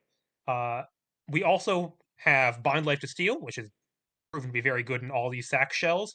And because we're in green, we can play Abominable Avalanche, has excellent removal. Work Safety Violation as another way to get treasure tokens and very nice removal, and Sustainable Investments. This is a sustainable investments gubernatorial fundraiser deck. I'm also surprised we don't see any terminal impacts in here, because this deck can sometimes generate kind of an enormous number of treasures. If you like sack a devoted lackeys to a deadly dispute and you trigger some gubernatorial fundraisers a couple of times and play sustainable investments, you could have a lot of mana in this deck. Yeah, I think the investments, the work safety violation, are part of where Stasis is coming from by calling this a September 2024 deck, because those Oh are yeah. of course investments. The promo comes from Nyland's first month, uh, It's and Jund. This is like, I would say this is less Jund sack and more Jund treasures. yeah, Um, like so one of the things that is notable here is this is a sustainable investments treasures deck that's not really ramping to anything in particular. It's kind of just building up the mana for the sake of building up mana. There's no Dante's Inferno as an outlet that you could just like pump all your treasure mana into to kill the opponent.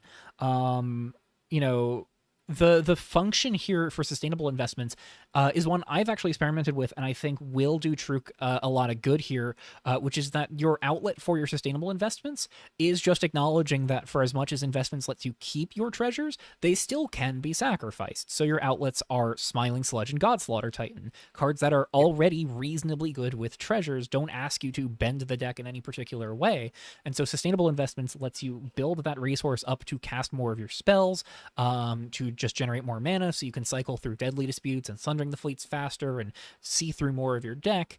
And then when A plus B equals enough damage, you can pull the trigger and kill with Godslaughter Titan and Smiling Sludge without having to worry about trying to cobble together all of these things to pay off all of the mana with investments, which is really sweet.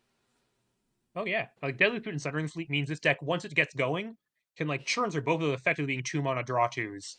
Once you have a treasure in play. Um, and that'll give you ways to spend your mana and build you towards finding enough sludges and titans that cracking all your treasures will just kill your opponent. Keeping up the retro 2024 vibe of this deck, we're on 2 redeveloped cityscapes. Hell yeah. I'm all for it. It triggers Godslaughter Titans. So there's like an actual reason to play it, but like Yeah. it's retro. Yeah, it is retro. I think it is not as effective as the Cyberos land at getting Godslaughter Titan Hallowed rolling Chamber, at yeah. Chamber. But as much as Hallowed Chamber is better for that, listen, I know people are really down on the redeveloped Cityscape after the nerf. I get it. This is a ghost of what it was. I think Cityscape is still pretty sweet when it matters to you. And I think when you are playing a base black red deck where some of your best interaction has green pips on it, and that's the only reason you really have green pips is for Abominable Avalanche and Work Safety Violation, at least in the early turns, having the Cityscape to just go find your green pip in a pinch when you need to is nice, when it is also simultaneously developing your more relevant colors at the same time.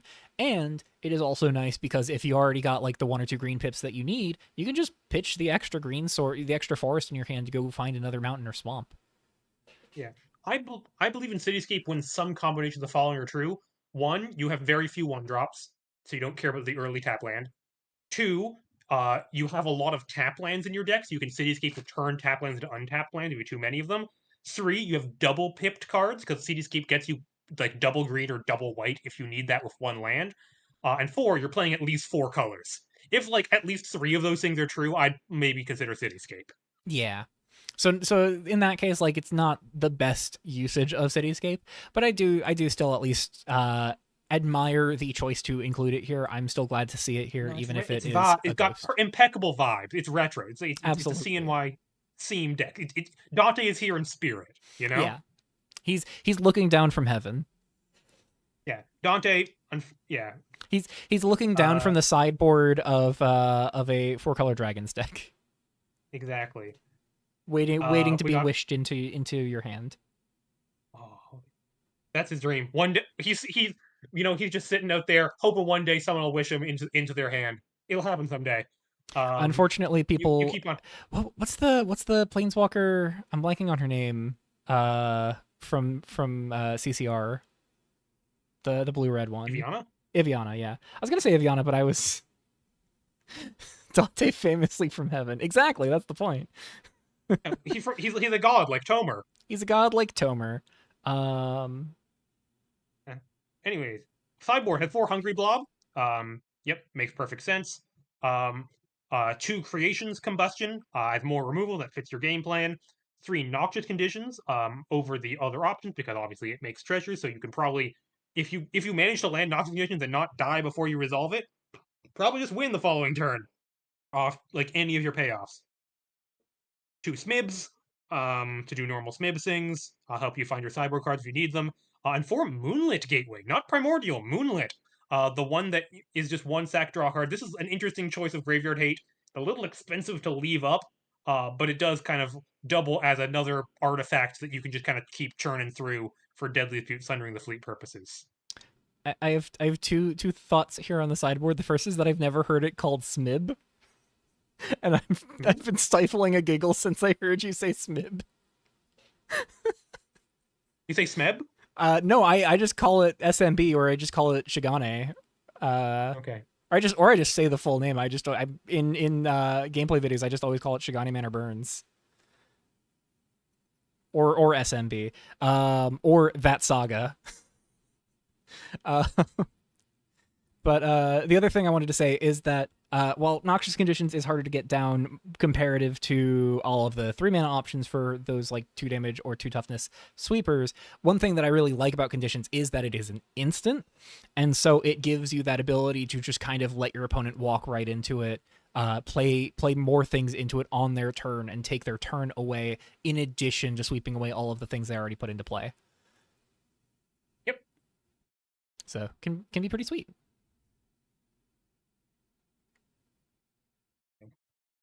Next deck is a little different flavor. Yeah, but it is something we've seen already. It is Viola's current build of Green White Golden Age. So much like the one we saw earlier, that is a playset of Huskforger Acolyte, but no other 1s or 2s. Just jumping right up to Syra Blade of Memory, I Survivors of the can't help New but notice you World. didn't read the deck list name. Oh, I've got all my life to live, and I've got all my love to give, and I'll survive. I will survive. Hey, hey. I'm not singing it. Okay. I'm sorry. So go on. Anyways, 3 copies of Syra compared to the full play set. Full play set of Survivors and G-Crew, though, and 1 copy of Dawn Him Herald here. Of all the shells I thought New Golden Age would go into, this was not remotely on my radar. Yeah, not mine either, but I think it really is just such a clean fit for Rejuvenation Session shells because of the fact that it is a session hit. If you are really just like desperate to get a specific color of land off of Session, you can grab it. And again, Golden Age just does have the value of being a lay of the land with value later down the line. So it's a perfectly reasonable turn 1 play, and it's not a terrible hit off of Rejuvenation Session for those reasons. 1 Dawnhim Herald is interesting here. Solid removal flexibility, can pick up a Survivors of the New World, can pick up an Indomitable G-Crew, and just generate more value that way. Gaining 5 life as G-Crew presents is very valuable, and so being able to make a couple 1/1 blockers to jump on the board, get a flyer in here, as we've talked about, flyers are pretty important right now, and have the ability to pick up your G-Crew, gain even more life, draw another card off of the G-Crew, or pick up the Survivors and then redeploy another set of Survivors into play. And it happens to be, much like Survivors, another creature that you can play to immediately put 3 things on the board for Syra to put a counter on everything and draw a card.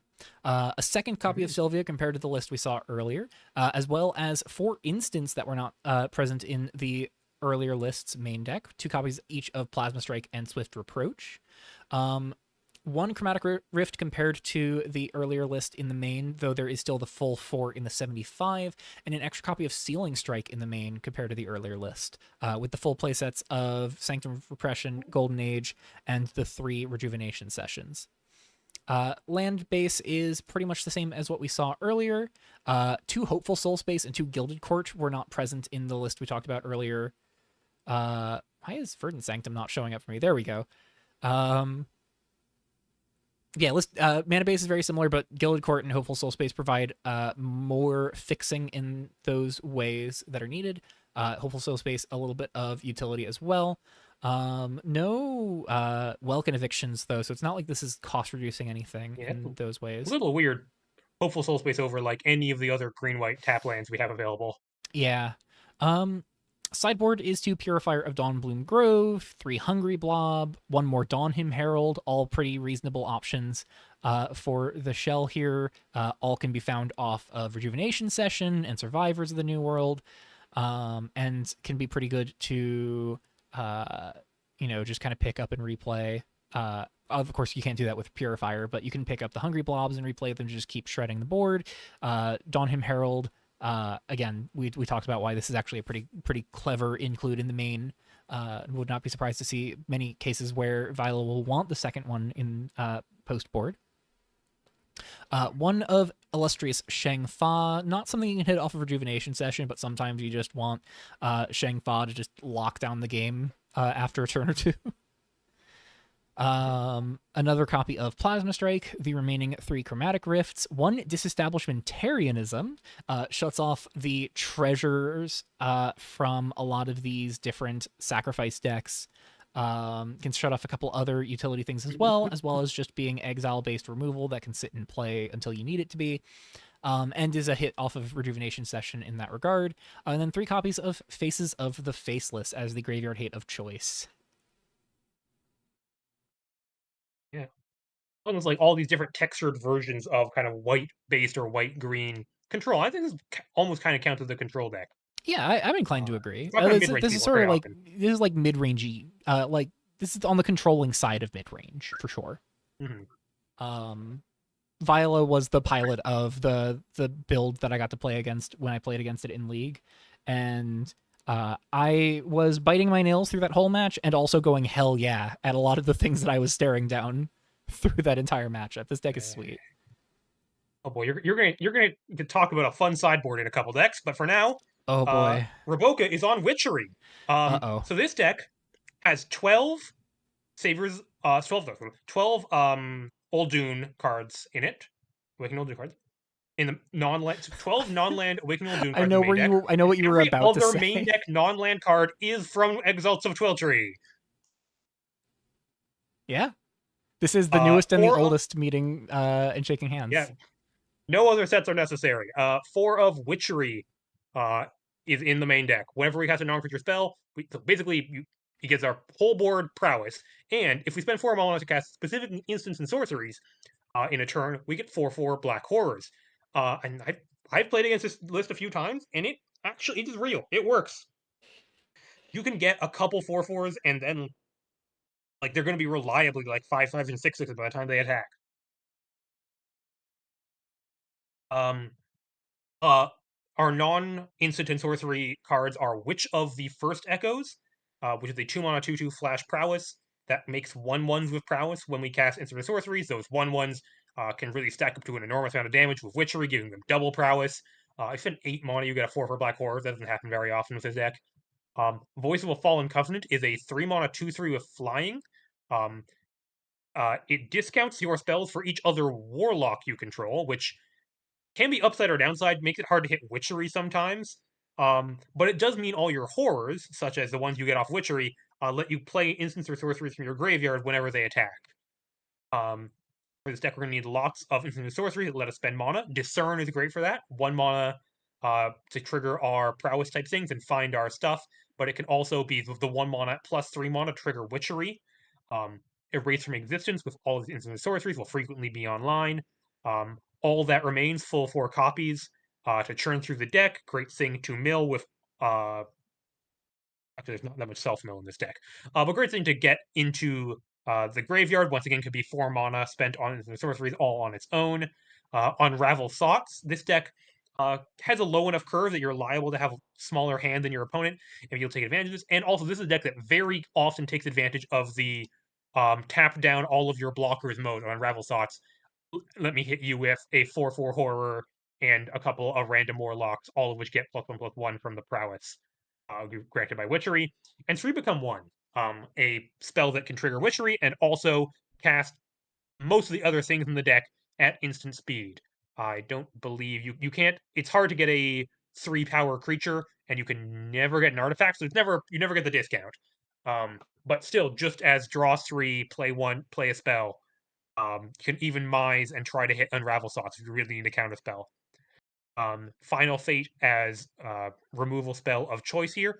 A lot of emphasis on the flashback cards here because they give you the ability to spend mana for witchery, such as and 4 mana straight up for Chronicle of Extinction. And boy, the go blank mode of Chronicle of Extinction has never looked more relevant. The ability to exile graveyards randomly, keep things from being bind life to sealed or gotten back with Envoy of the Fallen. Mono base is a little light with only 22 lands, hoping to discern to make up the difference. With 3 Murky Path, 3 Primal Fissures, 3 Temple of Origins, 3 Enigmatic Fence. So a little bit more basics than like slightly more basics than you have to run with only 3 of each fixing land. Sideboard has Duress for hate cards and combo. Forget their names. This is actually the first time I've seen Forget their names, which is kind of surprising given how many graveyard based combo decks there are in this meta. Um, it seems like a good reason to run forget their names. It also has flashback for 4, so it can trigger witchery. No time to waste is a spicy one. I don't know exactly what this is for, but I'm sure it can do some fun things. Invasion's End. I love this card. Good against aggro and mid range. And with this deck, you can usually um, like Witch and Voice both provide value even if they can't attack anymore. And it just slows down aggro in a great way. Archival Storage as the graveyard, as another graveyard hate card of choice, and 2 Golden Bloom of the Silenced. Yeah. I uh I have been a bit of a witchery naysayer. It was of the cycle the one I was most negative about in the set review, and I've struggled to fully convince myself that this card can be super exciting just because every time I think about all of the highs that it could hit, my brain just screams 3 mana do nothing.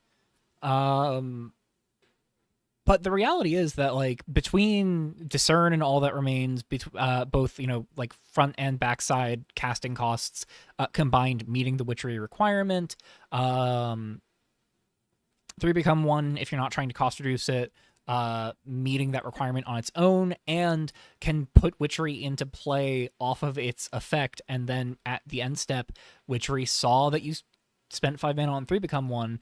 Final Fate just paying even 1 mana on that X for flashback, and that triggers witchery. Chronicle of Extinction just hits it on its own. I may kind of turn my nose at witchery on just the pure merit of the 3 mana do nothing, but there is absolutely a lot of things that this 3 mana card can do, and yeah, I'm willing to eat my words on this one. Yeah. I would love to eat my words, honestly. I would love to be wrong about this. Um, And shout out to Roboka, coming into the format, I think pretty recently, picking up a deck that no one else was playing and managing to get deckless with it and prove that it actually has potential. Absolutely. Roboka's been killing it from what I've seen. So yeah. Okay, Oh, prepare your voice. oh lordy. I see. So this is Seer's Last Stand, with 1 copy of Seer of the Aspirants. This is Tremor playing gubernatorial fundraiser combo. I think that's what I'm seeing here. Yep, this is I'm Goober combo. Yeah, I think If this it's is Tremor, Goober it's always combo. Goober combo. Yeah. I played against Tremor earlier and they weren't playing Goober combo, which is why I was like, maybe it's not. But no, I see the 4 Goobers. I see the Cabinet Recruiters here to go find Goobers. Envoy of the Fallen can get back Goobers now, and Seer the Aspirants can be found off of Cabinet Recruiter. Pencil of Caldera, one of to I guess be found off of Cabinet Recruiter. Aether Steel Pouncer. How are we putting more counters on the Pouncer? We're not. We're not. It's just sort of a way to get the fundraiser chain going, I Yeah. guess. All right. It's a spell. It's a very good, just Dispersion's a very good spell to cast when you have a gubernatorial fundraiser in play. Absolutely, and that's a 1-drop next to gubernatorial fundraiser for Envoy of the Fallen, so that can be pretty good. It also Aethersteel Pouncer casts Envoy of the Fallen on turn 3. Mm-hmm. That's pretty interesting. Sure There's 1 copy of Discern, 2 copies of Thirst for Answers, 3 Get Your Wish, 4 Reflected Echo, and 1 Dante's Inferno. Inferno being kill condition, Discern just kind of being an early cantrip that later on can be another card to trigger Goober from your graveyard, because Goober really just wants your 3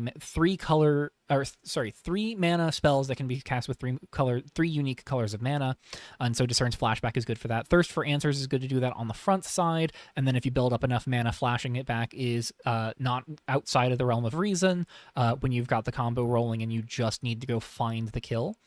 Get Your Wish helps find the kill, helps find the synergy pieces, like Reflected Echo, which is fundamentally key to getting to your critical mass of gubernatorial fundraisers.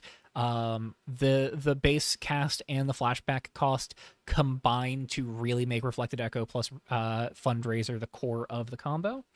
And then, of course, the one of Dante's Inferno is one of the key kill conditions. Seer of the Aspirants, of course, is here in part because once you have infinite mana with Goobers, or even once you just have 3 Goobers, you spend that 3 mana to cast the Seer of the Aspirants from play. That triggers all of your gubernatorial fundraisers to make you 3 treasures, and you just get the Seer of Aspirants to surveil your entire library into your graveyard, and then you just start casting things to get you enough mana to kill with Dante's Inferno from there. 1 copy of Killing in the Name of can set up a pledge, or make a pledge if you already make a pledge if you already have a clique in play. So alongside Gubernatorial Fundraiser itself, just kind of helps you get to make treasures off of Vishanki Incorporated more often. 1 copy of Work Safety Violation, 3 copies of Wretched Bargain, which is really good with all of the treasures that you're making, helps it be mana positive more often. 4 copies of Research Grant, kind of pulling double duty here, both being a nice early card selection tool to go find the key pieces that you need and get things that might want to be in your graveyard into the graveyard soon. And then once you can flip it into Progress, this is a way to get multiple gubernatorial fundraisers in play or multiple Reflected Echoes on the stack out of only 1 card when you are ready to start popping off. And then 1 copy of Summoning Swords. So it's I see Discern lets you win with less resources when you get Seer out. Since 3 Goobers and Seer itself just lets you mill your deck, Discern can draw you into a MP3. Mana positive 3-drop. Mana positive 3-drop. Right. Being Reflected Echo or Wretched Bargain. Yeah. And then, of course, if you can ever get to 4 gubernatorial fundraisers in play, Seer of the Aspirants becomes infinite mana. Mana base is pretty out there. It looks like we have 5 basics. Yeah, 5 basics, 1 each of Forest, Mountain, and Swamp, and then 2 islands. 1 Clearwater Grotto, 3 Enigmatic Fens, 1 Frigid Highlands, taking advantage of the second island, I suppose. 2 Misty Peaks. 4 full Primal Fissures, makes sense with the split of basics like this. 3 Profane Grove, 1 Sanguine Palace, and 3 Urban Jungle. So a lot of shock lands, and then a pretty diverse array of basic lands here, and then Frigid Highlands to take advantage of the bonus island here. Sideboard is a toolbox package to end all toolbox packages. There is a 3 of here of Reign of Blight, and then 12 1-ofs. Oh, lordy. So there is Ruin the First Shard, which enters with a +1/+1 counter for each mana spent to cast it. Fragment as a sorcery is its discharge. You can spend its counters to cast that and create a tapped Ley Shard token. I'm not so sure Ruin is particularly stellar, but I suppose in the worst case scenario, this is a nice outlet for your infinite mana. And I suppose, like, if you're just kind of generating some mana early on, this can give you a way to spend your excess mana on fragments to build up more mana and more card draw for the combo turn. And because Ruin is X, a green, and a blue, it's very easy to spend 3 different colors of mana on it. Purifier of Dawnbloom Grove, really nice removal. for artifacts and enchantments. Karina's Substitute, nice sort of utility tool to kind of copy up something that you care about. No second substitute, so you can't really do envoy combos that way. But Karina's Substitute is also just another way to get another copy of Gubernatorial Fundraiser in a pinch. One copy of Flutter, kind of pulling double duty here, both as a protection spell to preserve your combo when you are worried about a lot of targeted removal, and a bit of Graveyard Hate to shuffle away your opponent's graveyard if they're on something like Reanimator. One copy of Refusal of the Hollow Gift, another piece of protection, can also protect you. I talked about this earlier in the context of Aegis of Grace. Giving yourself hexproof is not the worst way to survive a turn in the face of aristocrats. So actually not a crazy idea for trying to just get another turn out of the aristocrats deck. One copy of Brewing Storm, getting to pull double duty as well here as just sort of an X cost counter spell and an X cost bounce spell. Because the bounce is not target something you don't control, you can even use this as like pay 3 mana into X, spend 4 mana, bounce one of your permanents, and then replay it. If like it's a 3 mana permanent, you could spend 4 mana to get some treasures off of Brewing Storm, pick up a Cabinet Recruiter, replay Cabinet Recruiter, go find something to keep going. And you can also just Brewing Storm, pick up Research Grant. Brewing Storm X0 kills any token. That last note is actually something that I've started thinking about more and more in the context of Brewing Storm, where I've been liking this because it is a counter spell that just kills tokens for 1 mana. One copy of Veto as stack interaction to kind of help protect your combo, or I guess if there's like a particularly key non-creature spell your opponent is built around, you can kind of shut that down as well. Fourth copy of Get Your Wish to kind of help improve the toolbox when you need it. One copy of Saboteur's Immolation as the red sweeper of choice here, with Noxious Conditions also here as an additional sweeper. And of course, there's the 3 Rain of Blights for the like full dedicated sweeper slot. One copy of Frag as a bit of extra interaction for creatures and artifacts, and one copy of Enlightenment to draw 5 off of enough treasures and kind of just uncap your hand size. I suppose if you ever comboing off just drawing a bunch of cards, but you're not quite able to assemble the combo, no shame in passing turn with like 12 cards in hand and just seeing if you can get there the following turn. Good to make your opponent kind of scramble and figure out how the hell they can deal with you. That could be a win condition in its own right, just making your opponent lose their mind. Yeah. I mean, Tremor, I'm embarrassed for not remembering that MP3 was mana positive 3-drop, because I did read Tremor's full write-up on this deck. They have put so much thought into Gubernatorial Fundraiser, and I love it. I love seeing players be this invested in a strategy and trying to find the best ways to push a strategy to its absolute limits. And I know that their efforts were what ended up in the cascade that finally led to the end fate of Extraction Mission. So they have put in the work, and we have seen the fruits of their success in a couple different ways already. And I'm sure we'll see some fun results getting put up by this final Goober run. Mm-hmm. Whew, I need a moment. Yeah. There are only 2 decks left, and they're both moderately familiar.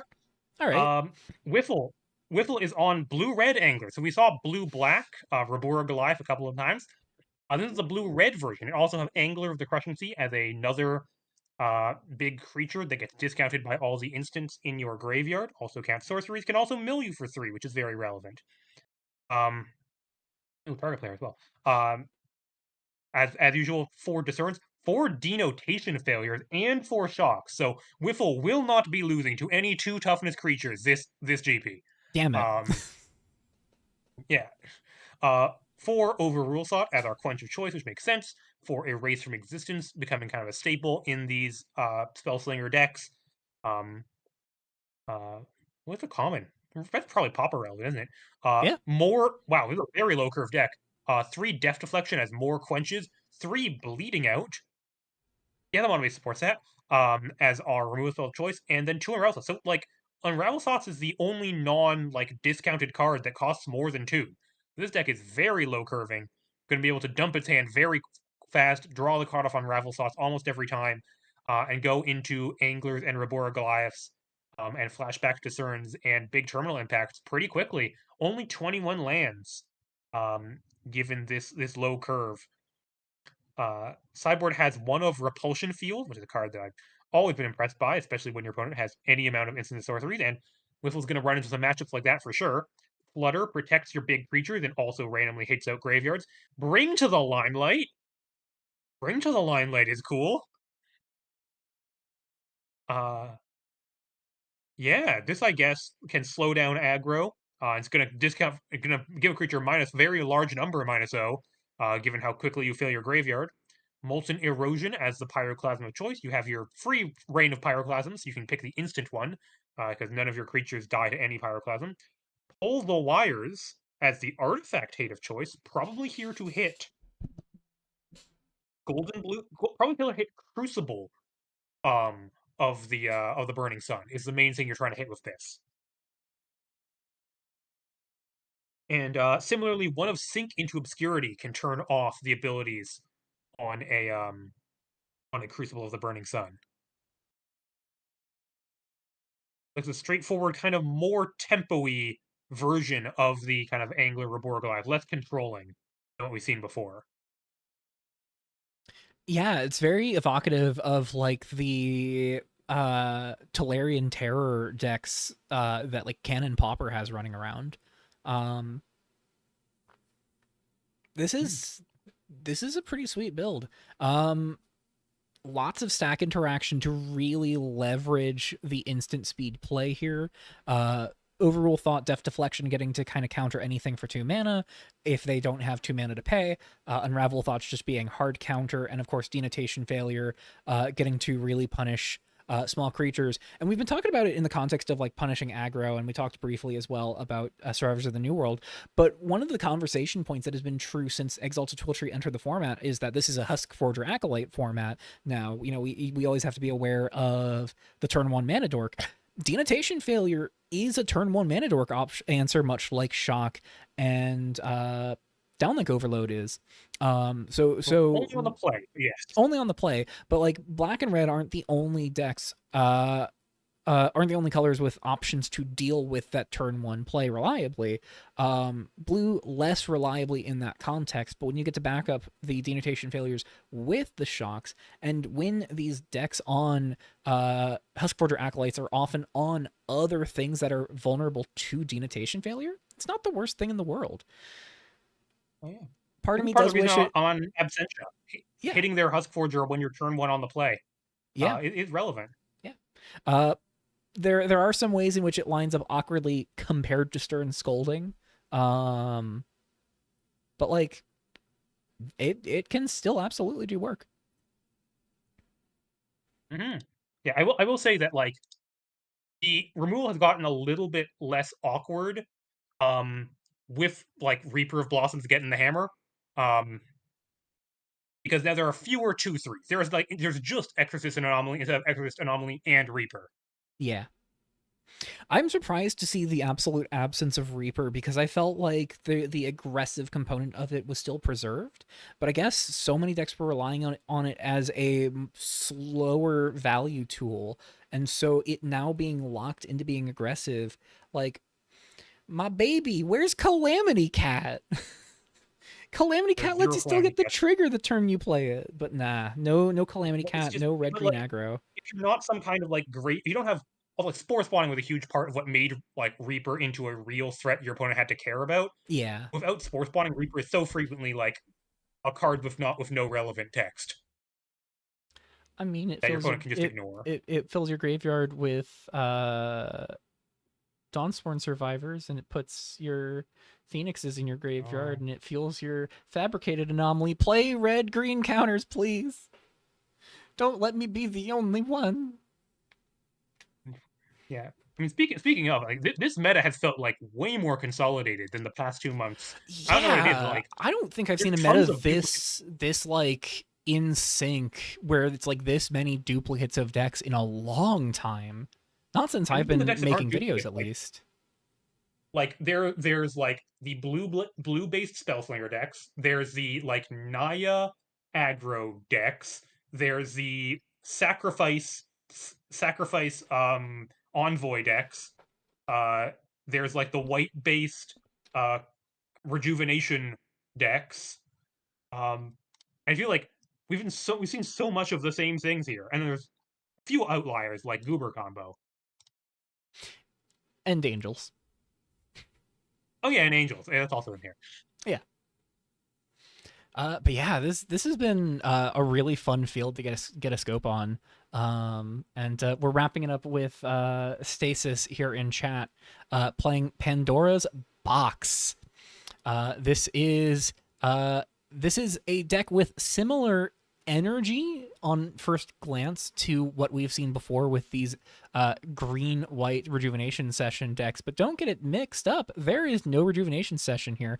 In fact, there are no permanents above mana value 3 outside of the 2 copies of Survivors of the New World, because this is more of a like green white like mid-rangey aggressive shell trying to play stuff like Renowned Rough Rider, Redeemer of Hallowed Flesh, Cabinet Recruiter even, and Rosen on turn 2, and find those key 3 drops as well as some of your key enchantments more reliably with a Journey Begins as a full play set. So we got the full play set of Huskforger Acolytes, because if you're going to be on so many key 3 drops, you might as well get them a turn early. One each of Melon Defense Attorney and Soft Light Harmonist. I talked up earlier how much I like Harmonist in conjunction with Devotee as the sort of turn 1 2/2 with flying. But Harmonist also gets to do some really cool things here with Cabinet Recruiter as a full play set. When you are building a Cabinet Recruiter deck, you can absolutely plan around Recruiter finding your ones more often than anything else, because at a bare minimum, Recruiter is going to see approval of 1 it sees itself. So you can find any of your 1 drops. And while this is only a green-white deck, Melon being one of your Recruiter hits means that you can still play Melon Pledge, and then no matter what clique token you make, that is going to be a token that is neither white nor green to make sure your Cabinet Recruiters can go find your key 3 drops from then on. And I'm now combing the deck to see if there's any way to get a second permanent of an off color to get those Survivors of the New World. Does not look like it, at least not in the main. But some nice sort of bouncy synergies there with the Cabinet Recruiter and Soft Light Harmonist. There's also 3 copies of Dawnward Minister, a card I was really liking in the early builds of the like Welkin Eviction Rejuvenation Session builds, which also no Welkin Evictions this month. A little surprised by. But yeah, Dawnward Minister, I've really liked the look of. Another nice thing to just kind of grab and get some decent value out of. If your turn 1 play is Huskforger Acolyte, you could go turn 2, play another Huskforger Acolyte, play a white source, tap Acolyte plus the white source, play Dawnward Minister, gain 2 life, draw a card. Not too shabby, and then you untap turn 3 with 2 Huskforgers. Genotype Splicer really appreciates the presence of Huskforger Acolytes giving you the extra mana, so this is another way to sort of spend 3 mana on turn 2, while also just being a reasonable 2-drop, and it's just a fine tutor target 2-drop for Cabinet Recruiter. Same is true of Dawn Spark Vanguard, kind of a nice utility land searcher here. Can go find a basic 2-mana 1/1, just kind of fixing your mana. But can also go find utility lands, can find the one of Thicketed Path if you just want to turn this Dawnspark Vanguard into roundabout card draw by reprieving it. Can go find one of your Coalesced lands to get your Huskforger to start tapping for colored mana. And again, because it has Reprieve, much like with Soft Light Harmonist, it can be used to sort of reset your Cabinet Recruiter, reset your other creatures with Enter triggers. And as we get lower down on this list, we're going to start seeing other things that really benefit from being picked up as well. I'll skip the Recruiter because we've talked about it so much, but yeah, this is just such a good card out of the CNY buff patch. I have had like fleeting notions of this card being decent as a 2/1, and even though I am not super excited by approval as a text line compared to where it used to be. I am not going to sit here and even for a second pretend to call Cabinet Recruiter anything other than really, really exciting. This card Oh yeah. is the stat buff just makes it a meaningful body in its own right, and it is one of the approval cards with the most powerful floors because it is one of the cards where you can build around the floor, and building around the floor can happen in such a way to let you aim for the ceiling more reliably thanks to Melon being something that you find off of the floor of Cabinet Recruiter. So it is an approval card that helps you inherently find pieces to build your approval to get more powerful things off of it. And it all just ties really nicely together in that way. If we, similar to Penraf Dispatcher, if we ever get a really powerful one drop, like an X and a green card that everyone wants to play, like that's a creature, I expect to see tons of Counter Recruiter and Dispatcher being able to get those consistently. Oh, absolutely. One of the things that I'm also thinking about is, we're heading into Eternal next month, and I honestly am wondering, Cabinet Recruiter finds Acid Hydra, and Acid Hydra is a beloved mid-range tool for Eternal fields. Oh, Dispatcher I or thought you were Recruiter saying finding Counter Acid Hydra. Recruiter finds the Elder of Offerings, the one mana stack outlet, so you can persist Oh, combo people. absolutely. Well, Persist Combo I don't think is going to be as strong as it used to be, though one of the new best options for Persist Combo is a green creature, but it's a 3-drop, so the new best Persist Yeah, enabler like is a 1 and a blue, but it doesn't yeah. contribute blue to your approval because it's got Devoid. I, somehow I say like there's going to be a creature combo deck, and like the Yeah. fact we've got so many really efficient tutors in CNY buff patch. Tutors, I think, obviously they increase in power level with the size of the format. Stasis says Persist Combo Status literally saying this doesn't literally exist. doesn't exist, Oh, which yeah, is a dangerous Opalite. thing to say with leaving the room. Yeah, Caretaker was really really key to making Persist Combo work because it was just so mana efficient. I've got Escape from Limbo open here. Uh, but I think this was a terrible search. Where are you? Where are you?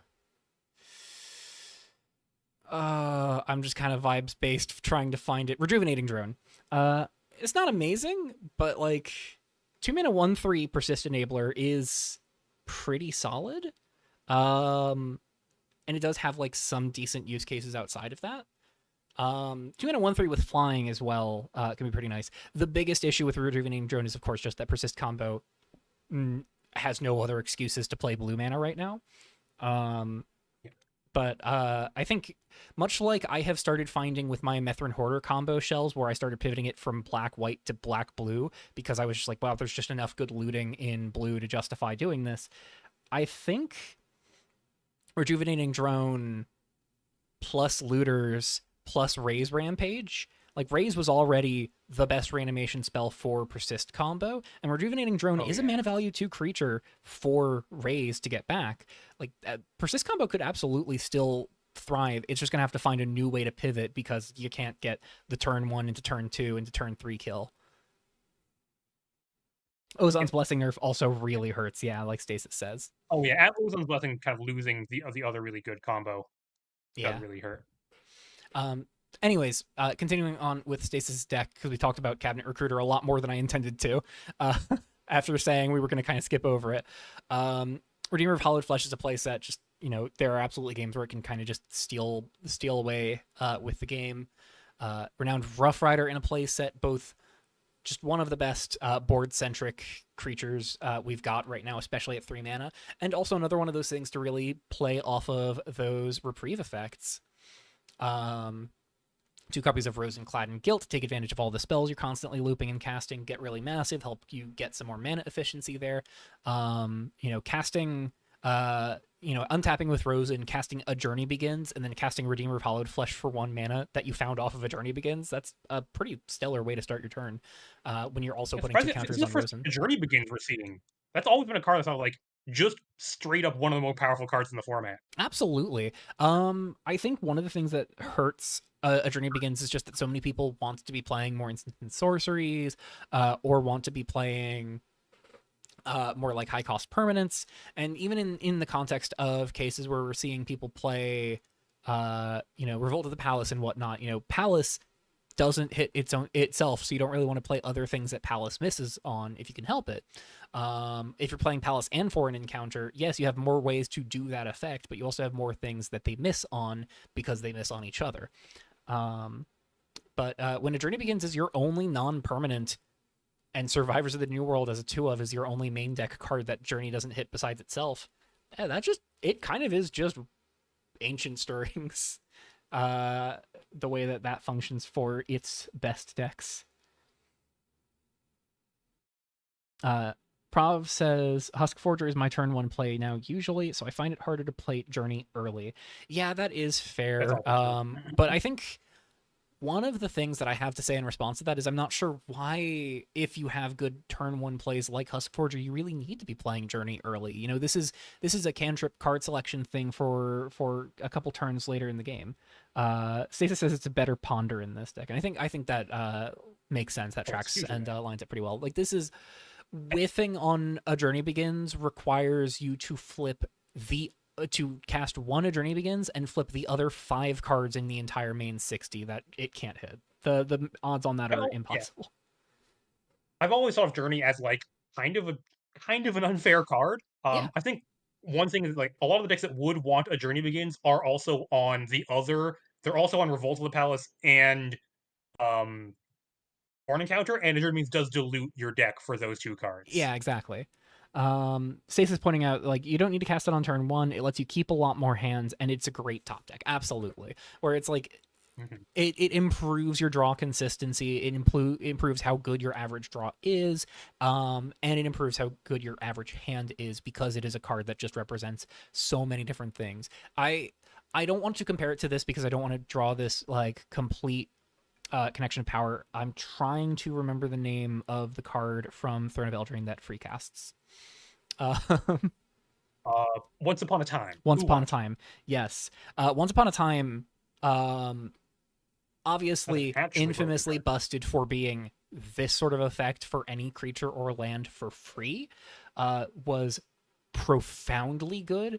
But even after you free cast it, or even after like you just draw it later on, it was 1 in a green instant, go find something important from the top of your deck. So one of the things that made Once Upon a Time so reliably good was not only was the high roll case of it being a free card selection spell as your first spell of the game so valuable, but the floor of it just being a reasonable draw to go reset your draw and find something you want to play this turn, find a land drop that you might need, or find a spell if you're like kind of running out of things to do, important.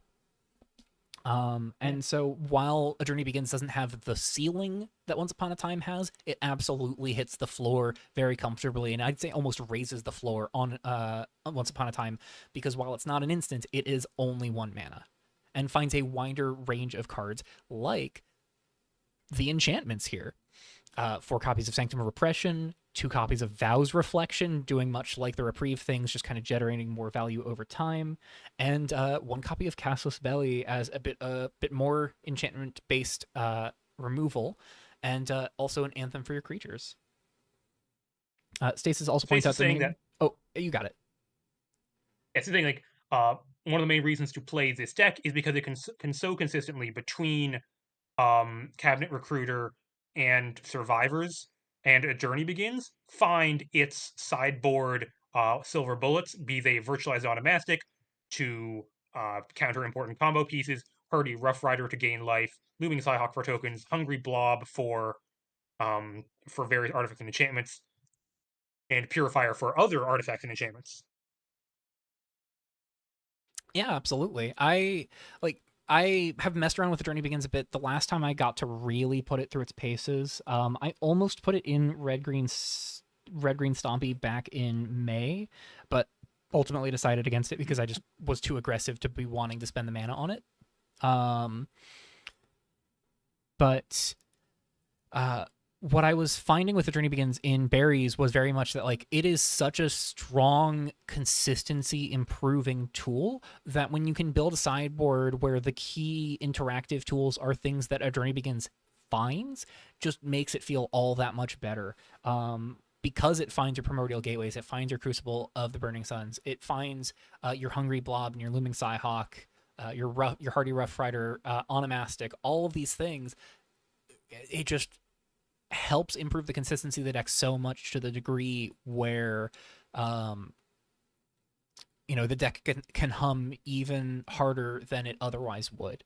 And one last thing I will say about this deck is while I would not say it is of this strategy in the ways that made this strategy so powerful back in April, this is very much a tutor toolbox mid-range strategy that makes me think a lot of Bant Builder. And if I know one thing about Stasis's strengths as both a deck builder and a player, I know it is that when you put a toolbox deck in front of Stasis, Stasis is going to pilot the hell out of it. Mm-hmm. So will be exciting to see how this fares. Also, just excited to see Vow's Reflection registered. Yep. So agreed on both counts. That wraps up our deck list stream. We are 2.5 hours in, so I don't want to spend too much more time tonight. Might just be worth us calling it here, but just kind of getting a glimpse at the field and doing what I can to recall back. Yeah, you're facing Reanimator. I'm facing Naya aggro. I think we don't have to go over all the matchups. Yeah. I'm more so just interested in how this top cut shapes up this month and how our final standard GP of 2025. So damn crazy to be saying that out loud. Yep. What is it? Oh, notice the deck name, by the way. Stasis. Yeah, it's a Pandora box because it's a toolbox deck. Oh, I didn't catch that. Lee is sitting at +2 and almost certainly going to get the league top of leaderboard this season. It's going to be like if Lee wins this, going to be probably tied with me +4. So my dominance is being threatened here.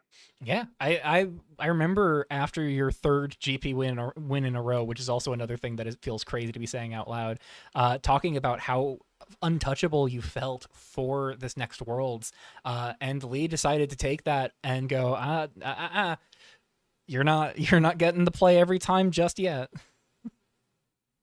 Yeah, so if someone, I can't do it because I'm a holiday on December. If someone else could grind a ton of League the next few months, that'd be great. Well, I mean, the next few months might not quite matter for the next Worlds, but Maybe a Worlds invite. The next 2 months, yeah, but once it gets into January, the league grinding starts mattering for Worlds 2027. Oh, thank you all for coming. I should sleep now. It was poking fun at the hip to be square thing from Worlds 2025. One day I'll catch on to the jokes and the deck names from Stasis. I'm just always a little bit behind on those. Anyways, you go get some rest. We've got some tricky matches to pilot through. A pretty stacked GP field to navigate, and yeah, it's just gonna be a lot of fun to navigate. So hope you take care. Thank you so much for joining me on this. And maybe we'll see each other in a round. Get a little rematch for our first match earlier in the season. Yeah, I feel much less confident about this matchup than I did with the Golem's red-green mid-range matchup. And I'm excited to hear that because I like this deck to feel scarier than it looks. Mm-hmm. Good night, everyone. See ya, Chip. Alrighty, folks, and that is going to wrap it up for me as well. I am out of call, so it is just you and me now. But it will not be you and me for much longer because it is 12:30 in the morning, my time, and even beyond the GP itself, which I gotta go arrange my matchup for this first round with Epid, but I also have other custom Magic things to get excited for For anyone who is submitting a set for consideration in next rotation, like I am, don't forget that the timer is ticking on that set submission window. This coming Friday is the deadline. I have every intention to be in before Friday if I can help it, and I highly recommend you do the same. It gives the curators more time to breathe on Friday and get ready to start reviewing as well. So hope everyone who's submitting a set is excited for the prospects of getting their set into the field, and I hope everyone is excited about the coming rotation as in general in that context. But we're not at rotation yet. We got one more month of standard play and 1 month of Eternal to enjoy at the end of this year. So lots of excitement to have ahead of us still. I'll see you all in my deck tech, where I go a little more in depth on why I brought what I brought, why I've chosen to be a bit silly this month, and my hopes for this strategy and my insights on this strategy as it exists so far, as well as through each of my GP matches as they come. And until then, and in the meanwhile, I hope you all take care, and I'll see you all